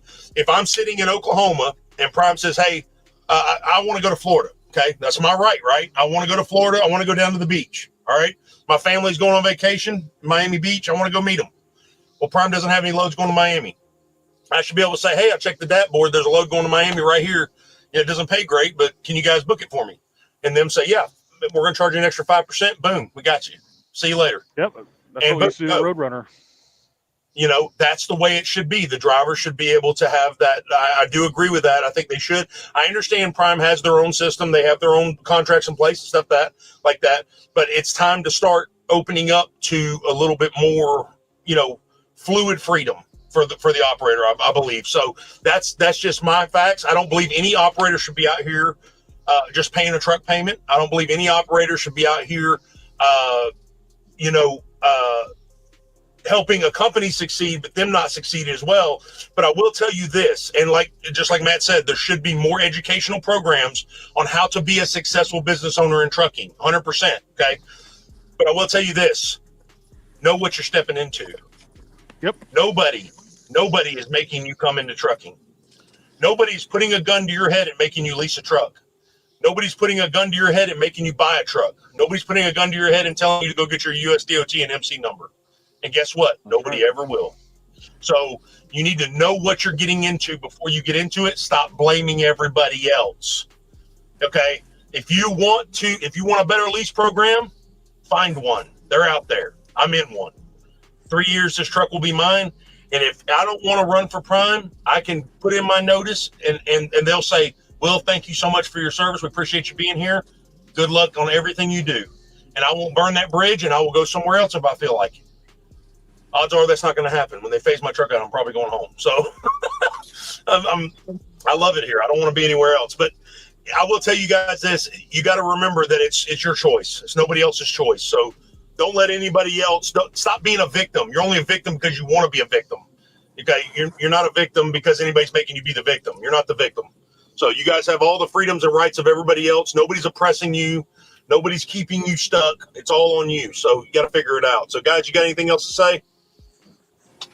Nope. I think No. you did it. I already said my piece. All right. Thank you guys so much for being on the panel tonight. I really appreciate you guys joining. It was great to get some different mindsets and different opinions and different thoughts and all that stuff. I know, like I said, I talk a lot, everybody that's watching, but that's what I do on here as I talk. So it's just the way it is. So, but guys, I hope to see you guys in the future. Stephanie, what's your biggest concern as a driver with Prime right now, being in training? What's your biggest concern right now? Honestly, I went ahead and stepped away from Prime. There's a couple of local companies here in Wichita or around Wichita that is like 10 minutes away from my house, 15 maybe. Right. And because I have such a good background with FedEx Ground, I was a delivery driver for 5 years, right at 5 years. Was a delivery driver running 6s and sometimes 7s, which we all know that's illegal, but I did it. Especially during COVID, I did it. And nobody, there's not a soul out there, business, man or woman wise, that has anything bad to say about me. So, they're like, right. History, you're new, you're just trying to get that. Here, let's help you out a little bit, So your audio, Stephanie's messing up. Sounds like you're in the shower right now. I don't know what's going on. I'm getting ready to take the dogs outside because you're driving me crazy. Okay. I got you. Well, guys, God bless all of you watching. Thank you so much. If you liked what you saw here tonight, please don't forget to like, sub, and share, and get that information out there. Send the video to somebody that you think would like to enjoy it, would like the opinions and the topics. Guys, don't forget to leave a comment below. I appreciate all you do. Stay safe out there. Try to stay loaded, and God bless. Freight Skater out. Bye, guys. Have a good one. Bye, guys.